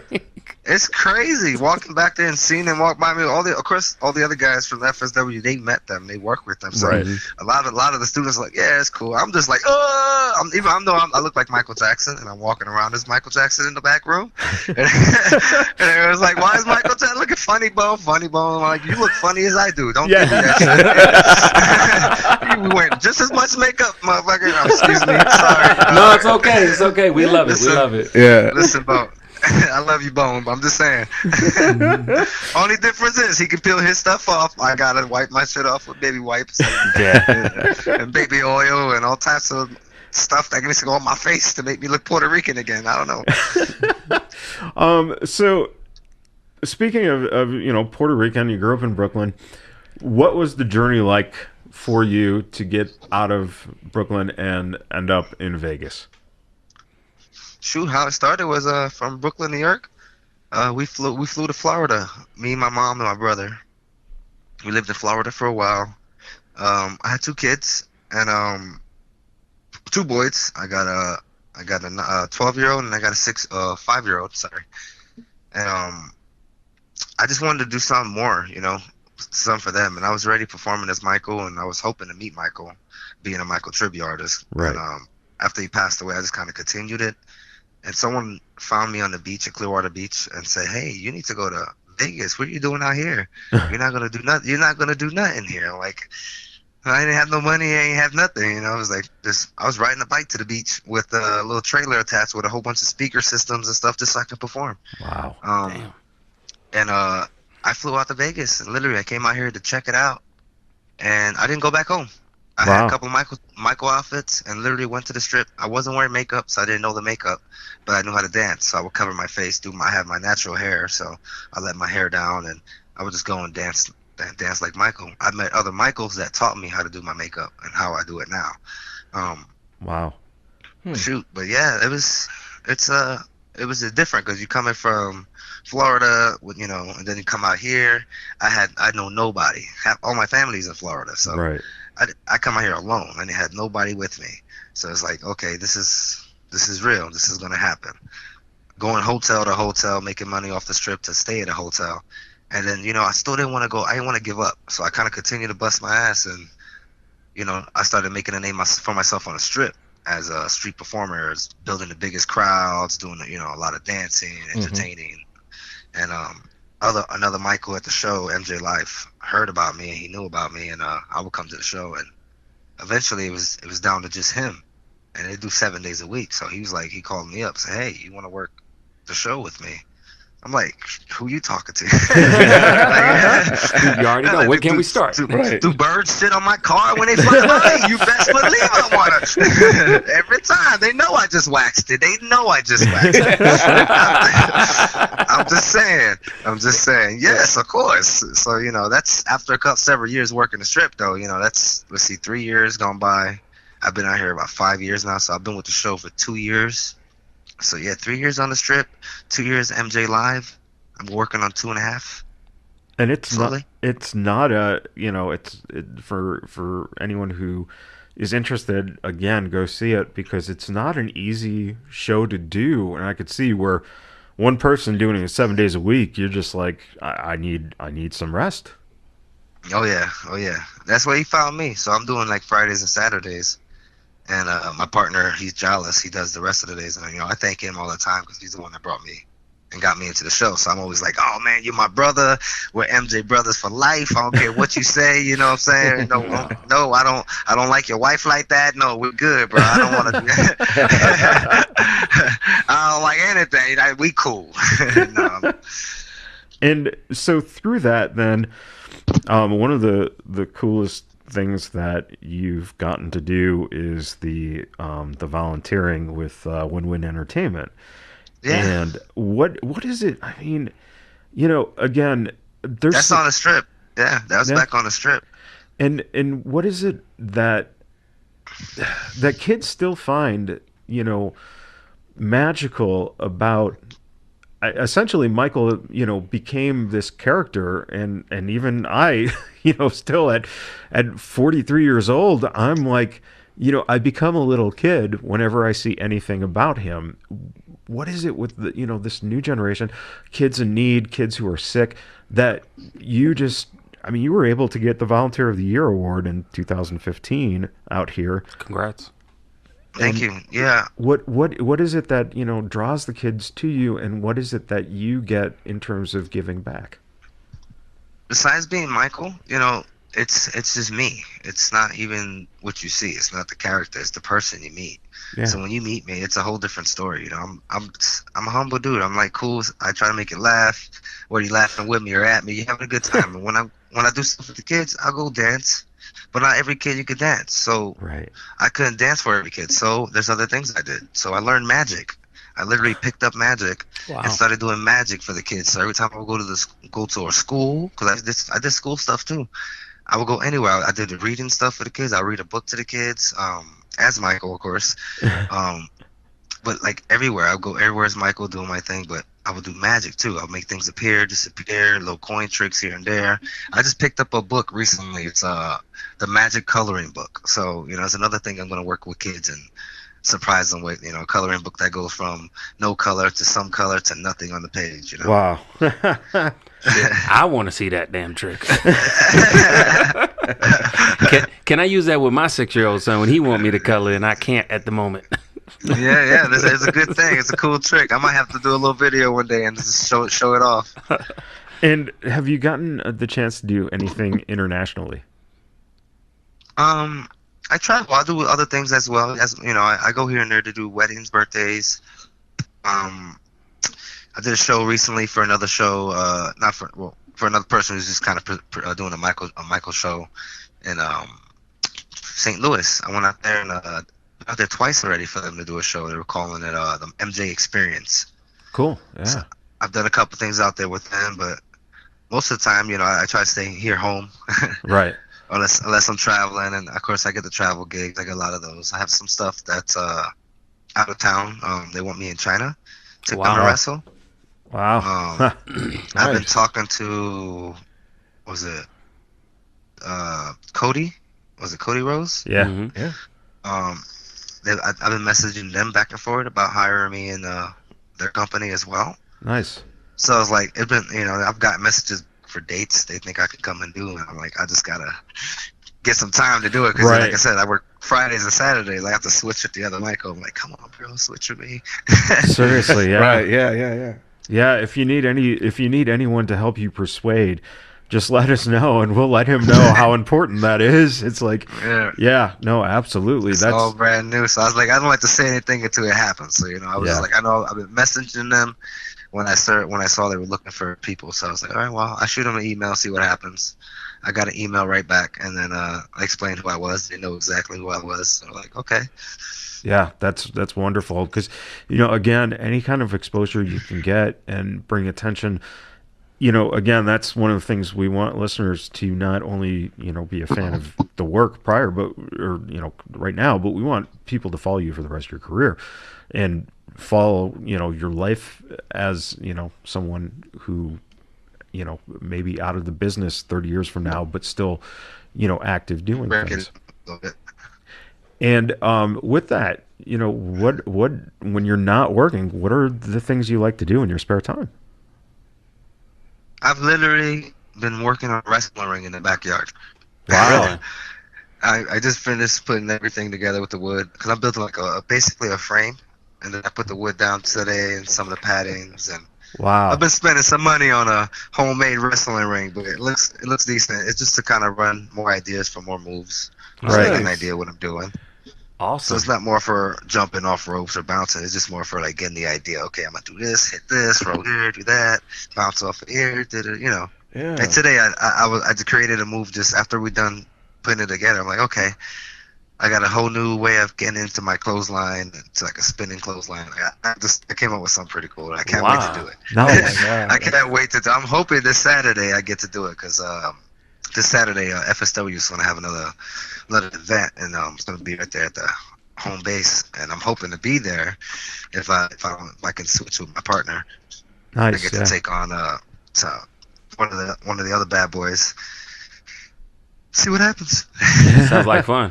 Sounds like fun, man. And we might have to do a down the road a live video podcast from your backyard and do a little entertainment. And I don't care. Bring it. I already talked to a couple of friends. They're like, yeah, we'll come. We'll wrestle too. I'm like, all right, well, come on down. We might have to. Yeah, I could take some bumps. I'm all right. I can take some bumps. Yeah. Oh, that's right. Yeah. It's pretty solid. Yeah, we might have to. We might have to talk about this, ladies and gentlemen. You might down the road see a Vegas BadBoyz Santana Jackson production coming live from Santana's backyard. I love this idea. Yeah. Wow. That's right. And when he says bumps, he means like falling on his back. Yeah. You know, Like really taking Yeah, like hitting, not doing drugs. Yeah, listen to this. A real drugs bump. are bad. Okay, he's talking about real bumps. Real bumps. Right. So, speaking about bad, which is a weird segment way to do it, but Let's do it. the documentary came out, and I know we talked a little bit about feelings between you and me. We're kind of both on the same page. Now, you haven't seen the documentary, correct? No, I haven't seen it. And I just watched the first part last night, and I don't know if I could watch the second part because I feel it was It's heartbreaking. and it was a bit of a hit piece. Yeah. It was a lot of a hit piece. And what do you think? And I know professionally that there has already been these ridiculous outcries to Cirque and stuff about, oh, they should shut down the show and blah, blah, blah. It's like that pisses me off beyond belief when you want to take entertainment and art form out. Right. Because of, allegations that are whatever. Yeah. Do you worry at some point about your career, or do you, think that the magic is always going to be there and that you'll be able to just keep doing the tribute because it really is a love affair? It's the magic. Michael's a wonderful person. Like it's that document. All I can say about that, it's about money. That's all about money. Like you can go back on Wade stuff and come on, he's been to court how many times and he testified in front of everybody saying that Michael done nothing to him. Michael's been his best friend. So now what? Several years later, how many years later he's gonna go ahead and say, "Oh yeah, Michael did something to me." Why? Because you're broke, and someone came at you with an idea, and you went with it. Like this whole thing is falling back on him. Like it's gonna come out. He's a liar. It's not true. I don't believe any of it. If Michael did anything, I don't think he would. I feel like this is just to make him look like a horrible monster when he really wasn't. Michael was awkward, yeah. Michael didn't have a normal life like we did. Right. He grew up in the industry. He started from the kid being in the industry in the world, having everyone see him every damn day. Right. Dancing, entertaining, that was his life. He didn't have time to have fun and run around. So as he got older, he had the money. He was a kid. Yeah. That's kind of how I looked at it. He played around, did the silly stuff, water balloon fights. He was just having a good time. Yeah. That document just kind of made him look. I guess they're trying to make him look like something he's not. Well, and the bad thing that I didn't like about it was the way it was met. I mean, it's one thing to come up with a documentary to hear somebody else's side, but still have the side of the Jacksons representative. That was nowhere to be found in that. And again, it was upsetting because, like I said before, I have a 6-year-old son, and he loves Michael Jackson.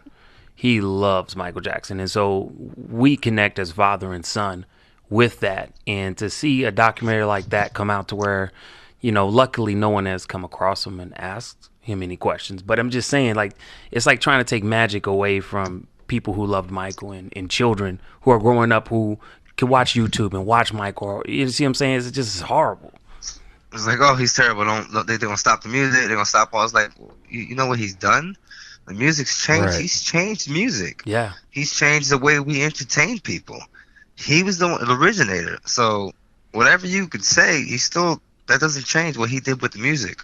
What he did with the all that. You could say whatever you want to say about it, but music is. I don't know how to explain it. It gets me a little frustrated. Like it's just so stupid. It's just you gonna attack him. This ain't the first time they try to attack him. Like they did a document before.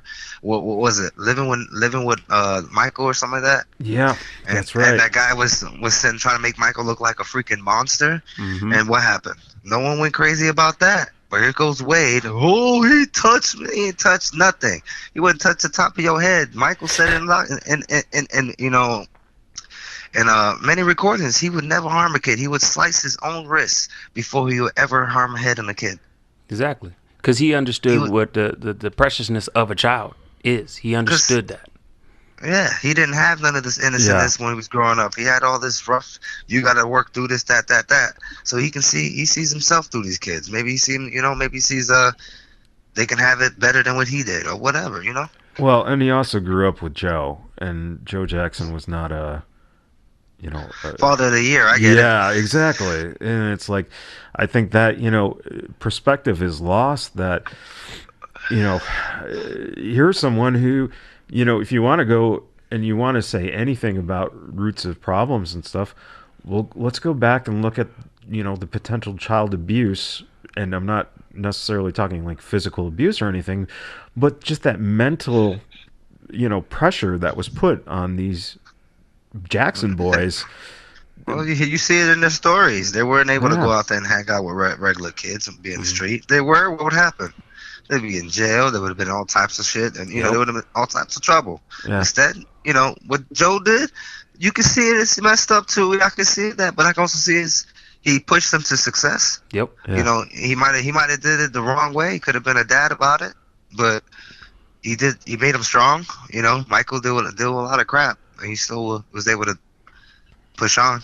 Well, also too, I mean, and I'm glad you actually said that, because I mean, as being a father yourself, and I'm a father, we don't come with manuals. You know what I mean? And we do the best that Exactly. we can for our kids. And I think, you know, Joe grew up in the streets. He knew what the alternate reality was, and he didn't want that for his boys. And I mean, and I'm not saying like I talked to him, but I'm saying in the sense of he did the best that what he had with, and like I said, He's only human. Yeah, you can't really blame him, because he made sure that his family was good. You know, Everybody lived good. He made sure of that for sure. Absolutely. but Michael tried to warn us. He tried to warn us. He said in that song, all I want to say is that they don't really care about us. And that's the one song that sticks out to me whenever I see that documentary, is he tried to warn us about this. He tried to He warn warns us. us about everything. Yeah. Listen to all the songs. Yeah. And every song he's telling you they're attacking us. They're trying to make fun of him. They're trying to throw dirt in his name. They're gonna try to destroy him. In every one of his songs, he throws little things that they're attacking him. They're gonna get him. They're gonna do this to him. There's a recording saying they're gonna make him look like an animal. He's gonna die. They're gonna say he drug overdosed himself. He said this before he passed away. This is a recording message. This is he felt like something was gonna happen. You know.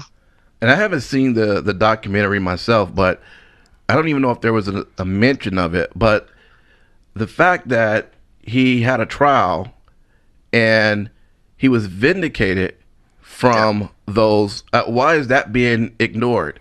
It's amazing what we decide to accept from some court cases and what we decide not to accept from some court cases. I'm waiting to hear a kid come out and say he got molested by Elvis. I'm like, let's hear this. How are they going to handle that? Well, and you know what? And it's so funny that you just said that, because when Elvis Presley met Lisa Marie in Germany, she was 13. underage. She was 13 years old. Jerry Lee Lewis married his underage cousin. Yep. And he's yeah, still but we listen to their music. and he's still on stage at 90 years old. Yeah. Still paying them good money too. Yeah. But you know what? Everyone's packed. I will say this, and that's why I appreciate you so much, because especially in a time like this, where you have somebody that is so deep rooted in our hearts as Michael Jackson, you are truly a beacon. Do you see what I'm saying? Of spreading that magic and that magnetism that Michael had. So I want to say personally, from me, I appreciate you for doing that. It really does mean a lot, especially now, at least for me. And the other thing that I was really, really happy to see, and this is a very shout out to the Vegas audience last weekend at FSW, is the wrestling fans embraced you even after the documentary had just come out. Wrestling fans can be horrible. They can be nasty people. Yeah, they can. Yep. And yet you transcended, because sometimes they can't, They were enchanting Michael. They were chanting Santana. Exactly. And I think they see what I'm doing, but they also see him. Yeah. If that makes sense. Yeah, That does. and you're starting, and that's it. You're starting to transcend and build your own brand as Santana Jackson, and I think that is the key here, is that keep training and keep doing what you're doing, because you're onto something that is going to be bigger than anyone could have possibly foreseen. No one could possibly foreseen someone using a Michael Jackson gimmick in a wrestling ring, because people in the wrestling world can be very cruel. Absolutely. Yeah. And it's hard to, you got to be careful how you do things with copyright infringement. I was just about to ask you Stuff that. like that. I was just about to ask you. Reason I still kind of look like myself with this makeup on. Gotcha. So I kind of, I do my own hair, so I'm not wearing anything different. My name is Santana, so that's my real name. Jackson's actually Michael's name. I just use that, both last names, Michael's and mine's to create Santana Jackson. Nice. But I'm careful about how I use it and do stuff. If I take any photos and do stuff, it's it's me, my positions, my poses. Right. But no, it's like I be, I also try to show respect and love. That's really all I'm doing. It's all about the love and respect, and I love what he showed, and I'm trying to just keep that going so everyone else can kind of feel it, Yeah. Gotcha. Now, does anybody from the Jackson clan ever reached out to you at all, or needs to I step away wish. from? I really wish. Was it TJ just saw the video of the Moonwalk DDT? Oh, awesome. I think he saw me. He said that cheered him up. I just saw someone tagged me in it so I could see that. I was like, oh, that made me smile. I was like, okay. I was working one time I was working the strip. I was at front of Paris. Okay. And I was dancing.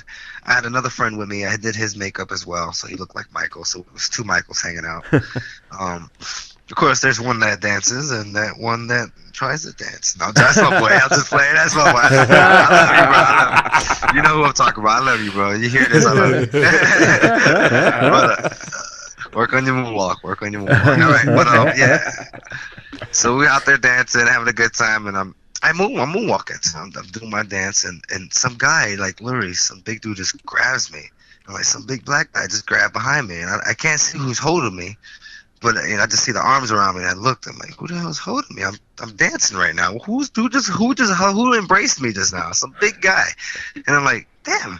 And then I see money in his hand. I'm like, "Oh, okay. Well, I'll let him hold me for a few more minutes." Well, I saw a $100 bill. I was like, "Okay, you can hold me for 2 more seconds. 2 more seconds. I'm not gonna say nothing yet, all right?" And I finally get to turn around. It's freaking Tito. Wow. It's Tito Jackson handing me a $100 bill, and then hands a $100 bill to my partner, saying that we're doing a great job of keeping his brother's spirit alive. And Wow. That's he awesome. loved. I didn't know. I wanted the picture. I didn't ask. I didn't know what to do, but go start the shit over. Start the routine over. I start the routine completely over. He watched it all the way to about Thriller, and he slowly thriller himself away. Wow. Speaking of Vegas and Michael Jackson connections, have you had the time, or did you even know that the Liberace Museum, as weird as this might say, I was there. did you go? Is it cool to see Michael's mansion now? It's cool and not cool. I mean, because there's a lot of Liberace stuff in it. Okay. So, I mean, it was like I can see where Michael stuff is, but so much Rachi stuff in there. I'm like, yeah, that's cool, but where's Very Michael? flashy. Where's all Michael? Yeah. Yeah, where's Like, Michael's nice. stuff?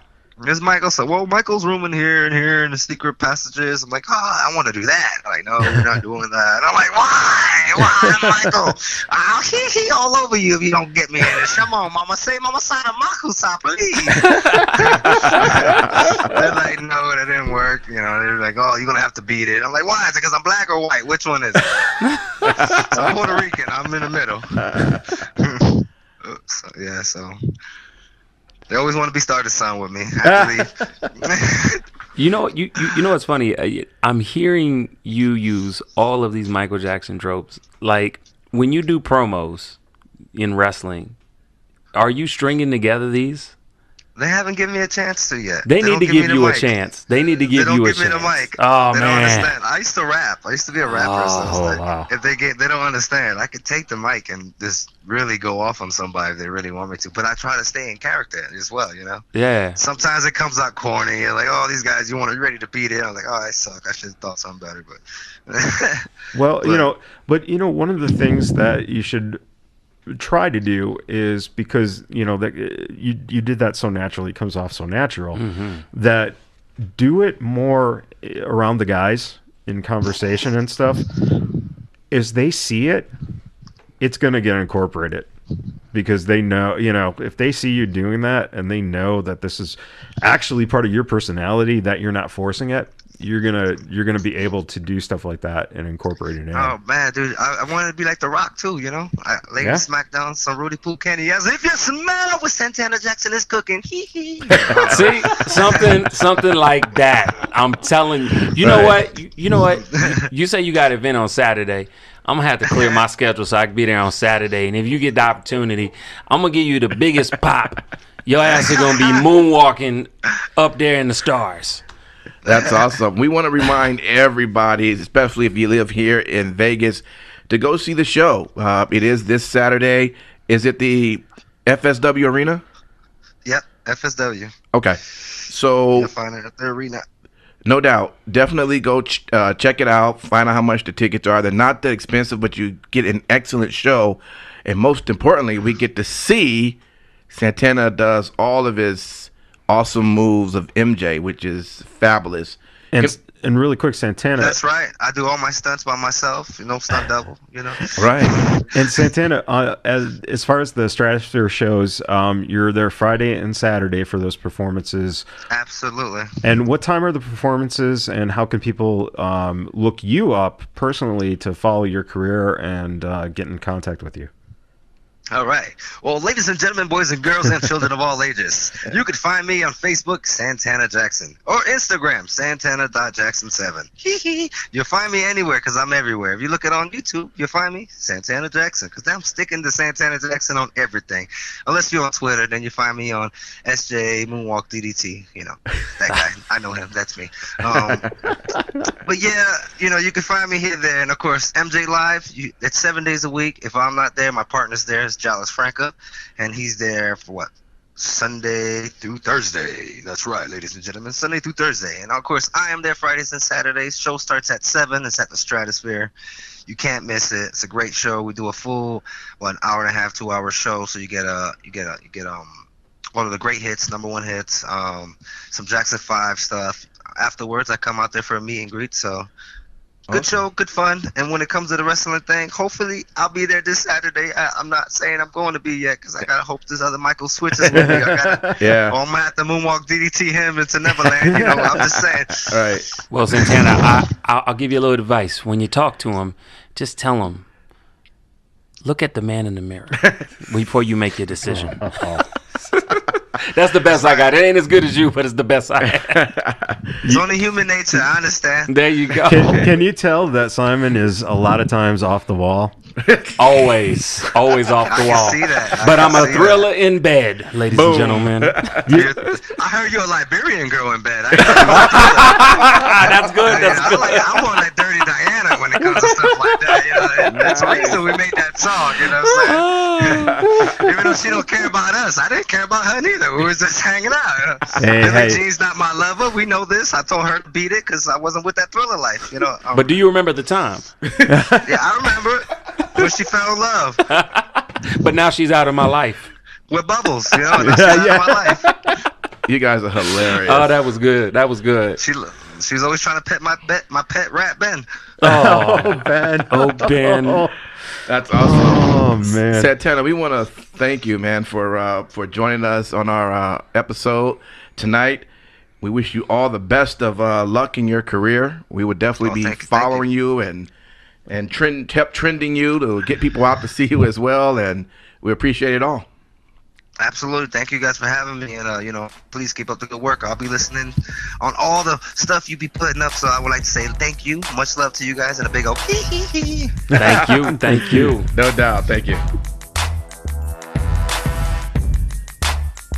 So this is the time that we get to talk about Santana Jackson, because we got a chance to see him live in action at MJ Live at the Strat.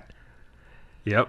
And I got to tell you, I never had the opportunity, and I've always wanted the opportunity to actually see Michael Jackson live in concert. That was always something I've wanted to do. Absolutely. And, now that I know that I won't get to have that opportunity, watching the show was pretty much the next best thing to it. Oh, yeah. Yep.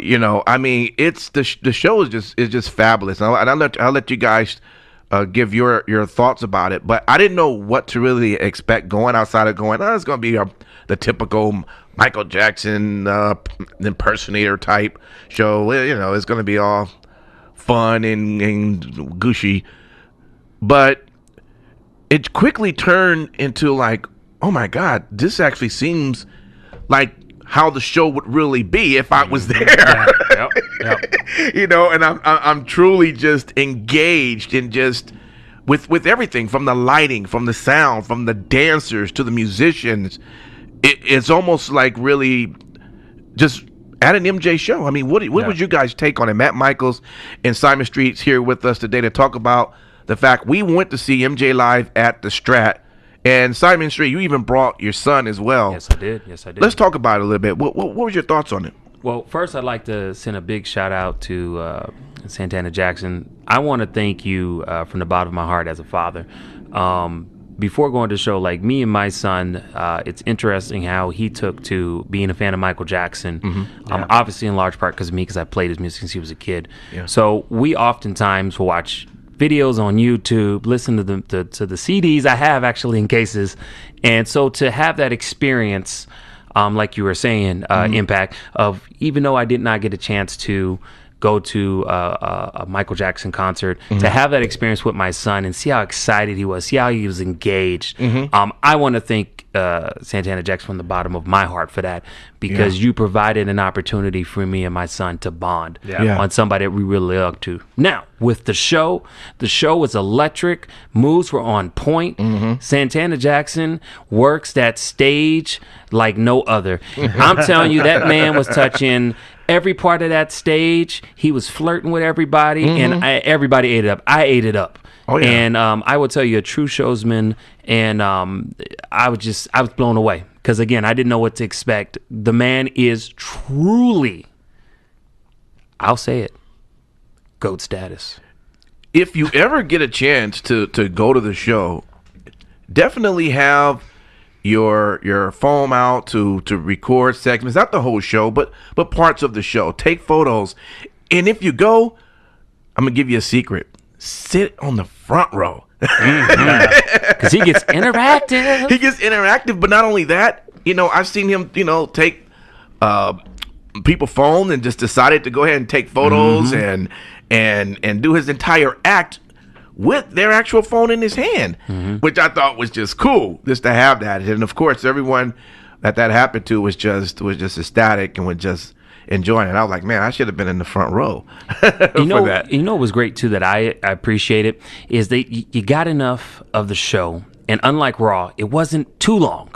Right. It was just the right amount. Right. Yeah. And it was never a dull moment. And I think that's always great for people who want to catch a show. Yeah. Sometimes some of the shows on the Strip could be 2-3 hours. And so if you're visiting Vegas, you may not have that much time. You may opt to not go to the show. Yeah. This is a show you want to go in, because you're getting exactly what you're paid for. Right. Bada boom, bang, bing, right there. And you walk away fulfilled. Yeah. It's true. Yeah. And I think, one of the, it's one of those things where you can go out here and you can see, an Elvis impersonator, right? And there's a lot of people who have impersonated Elvis, right in the early 70s. It's where it started. Yeah. And it's pretty simple. You throw on a wig, you throw on some of the glasses, with younger Elvis, you got to have that hair and whatnot. Right. But really, it's reliant on your singing voice to sound a bit like Elvis. Right. With this show, and Santana did Fridays and Saturday. He does Fridays and Saturday nights, and it's not just him performing as Michael Jackson, as if it was a tribute. Right. He is Michael Jackson. Right, yeah. And he does, all the dancing, and the dancers who are the backup dancers are phenomenal. The band, it's a live band too. That's the other thing that really helps. Right, yes. Everyone has, this just unbelievable passion. It keeps going on for the hour and a half straight, where there's, very little pausing. There's not, I mean, musically there's no pausing at all. It really, song ends and it riffs into something else. Yeah. And Santana is able to get off stage for a little bit, do maybe a costume change. Right. Get a little bit of a breath. But to do all the dancing, and then on top of that, to sing, but not just sing like Michael Jackson. Yes. Right.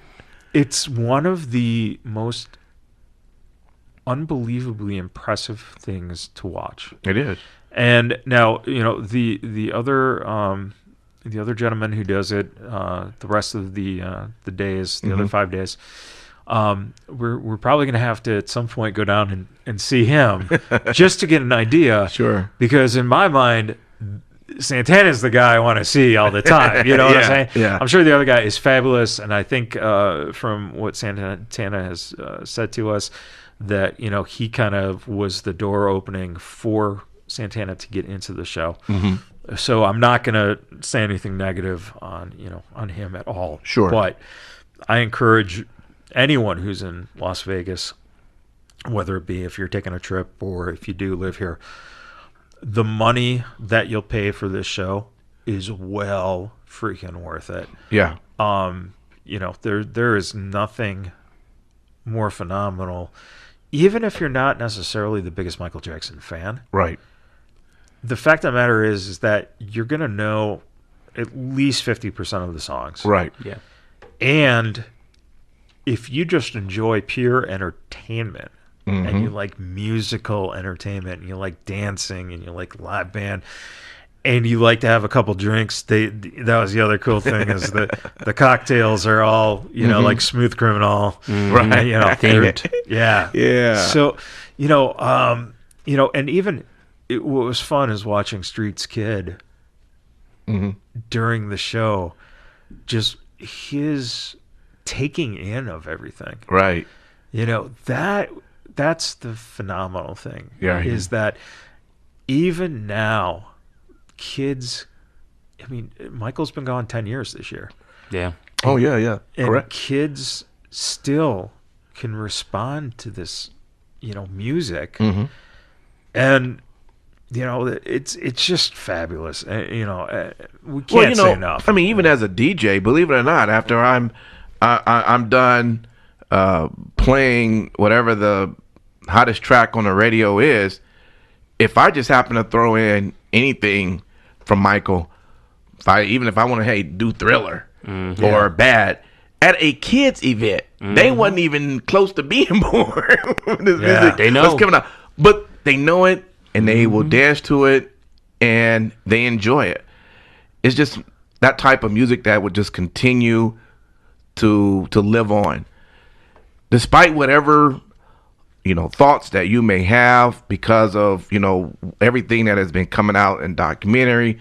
You can't take away what he has done for the music industry. And just to give the listeners a perspective, you just heard Santana talk about a whole bunch of different topics, how he got here, how he became part of the show, how he got into wrestling, just to give you a perspective of this man and how unique and talented and wonderful he is. He goes and after the show ends, he then quickly, winds down, changes a little bit. Then he meets with the VIP ticket holders, takes pictures with them. Right. And, he meets with them. Then he goes and he meets with everyone who's waiting in line outside the theater to have a picture with him, to meet him. And then after you take a picture, then you purchase the picture. And then they'll give you the copy and he signs the picture. And then after all that, we were the last ones to kind of hang out because we know him. Yeah. And, we talked to him for a while. He showed Street's Kid how to moonwalk. Yeah. Which was great. Right. And after all that, he's got his Moonwalk DDT shirt on, and he's going straight to an FSW, a Lucha Libre Las Vegas event. Right. Truly professional. Right out of the gate. And if you follow him, please, people, follow him on Instagram because he's constantly uploading videos and giving you a taste of what he's up to. And that night, he had a video, of him getting in the car and just, from the show to now wrestle. Right. It takes, you don't understand how much discipline and pure dedication it takes to do a show like that and then to go take bumps in the ring. Right. Ladies and gentlemen, it's one of the most impressive things you'll ever see. And I'm telling you, if you're not too familiar with this work, if you haven't seen the MJ Live show, look it up online. You'll see clips and stuff. Go check it out in person. But if you haven't seen him wrestle, check out his wrestling. Look it up online. And again, if you're in Las Vegas or if he's traveling to any area that you see they might be coming to your town, see him wrestle live. Mm-hmm. Because it's just something else. Because he's doing something no one else has been able to do this. Nope. And that is literally take a figure, who is a pop star, and be able to take this and translate it into the wrestling ring. And when we say translate, we're talking about appropriately translate, right. Not like half-assed, not right. Let's be heavy on the laurels of Michael Jackson. No, we're talking about legitimacy in the ring. And it's not Johnny B. Bad. Yeah, it's not. It's not a caricature of Little Richard. It's not a caricature of Michael Jackson. It's literally a guy who is Michael Jackson, who's been able to translate this into wrestling. Again, a phenomenal person, just a wonderful human being, and we're just proud to know him, and we want you guys to enjoy and love him as much as we do. Absolutely. Well, until then, continue to keep up with us on our Twitter, Facebook, and IG at Vegas BadBoyz Podcasting, and we will keep you informed with all of the things that we will be doing up and coming. And remember, download and subscribe the podcast. Get your friends to do it. Yes. You're going to start seeing, if you check us out, look up Vegas BadBoyz Podcasting on YouTube. You're going to start seeing episodes are creeping up on there. And we're going to have some more exciting news coming up. Within the next couple weeks. It's going to be some very interesting things going on. But again, don't forget, if you're in the area in Las Vegas for StarCast and Double or Nothing, check us out. We'll be at StarCast in the vendor's room. You get to meet us. You get to ask if you're a very available single female. You can ask Simon Street for his number. Right. I'm sure he'll give it to you. That's true. So definitely check that out. Yes. Also, please check out the local scene here in Vegas, FSW, Lucha Libre, Las Vegas, running 3 shows on May 4th, which is going to be phenomenal. Look them up online. And definitely just keep your eyes and ears open because big things are coming. That's right. Any final words, Simon Street? No, actually, I don't have any words. Just want to say thank you so much, and we love each and every one of you, and please feel free to comment. No doubt. Download and subscribe. Yo.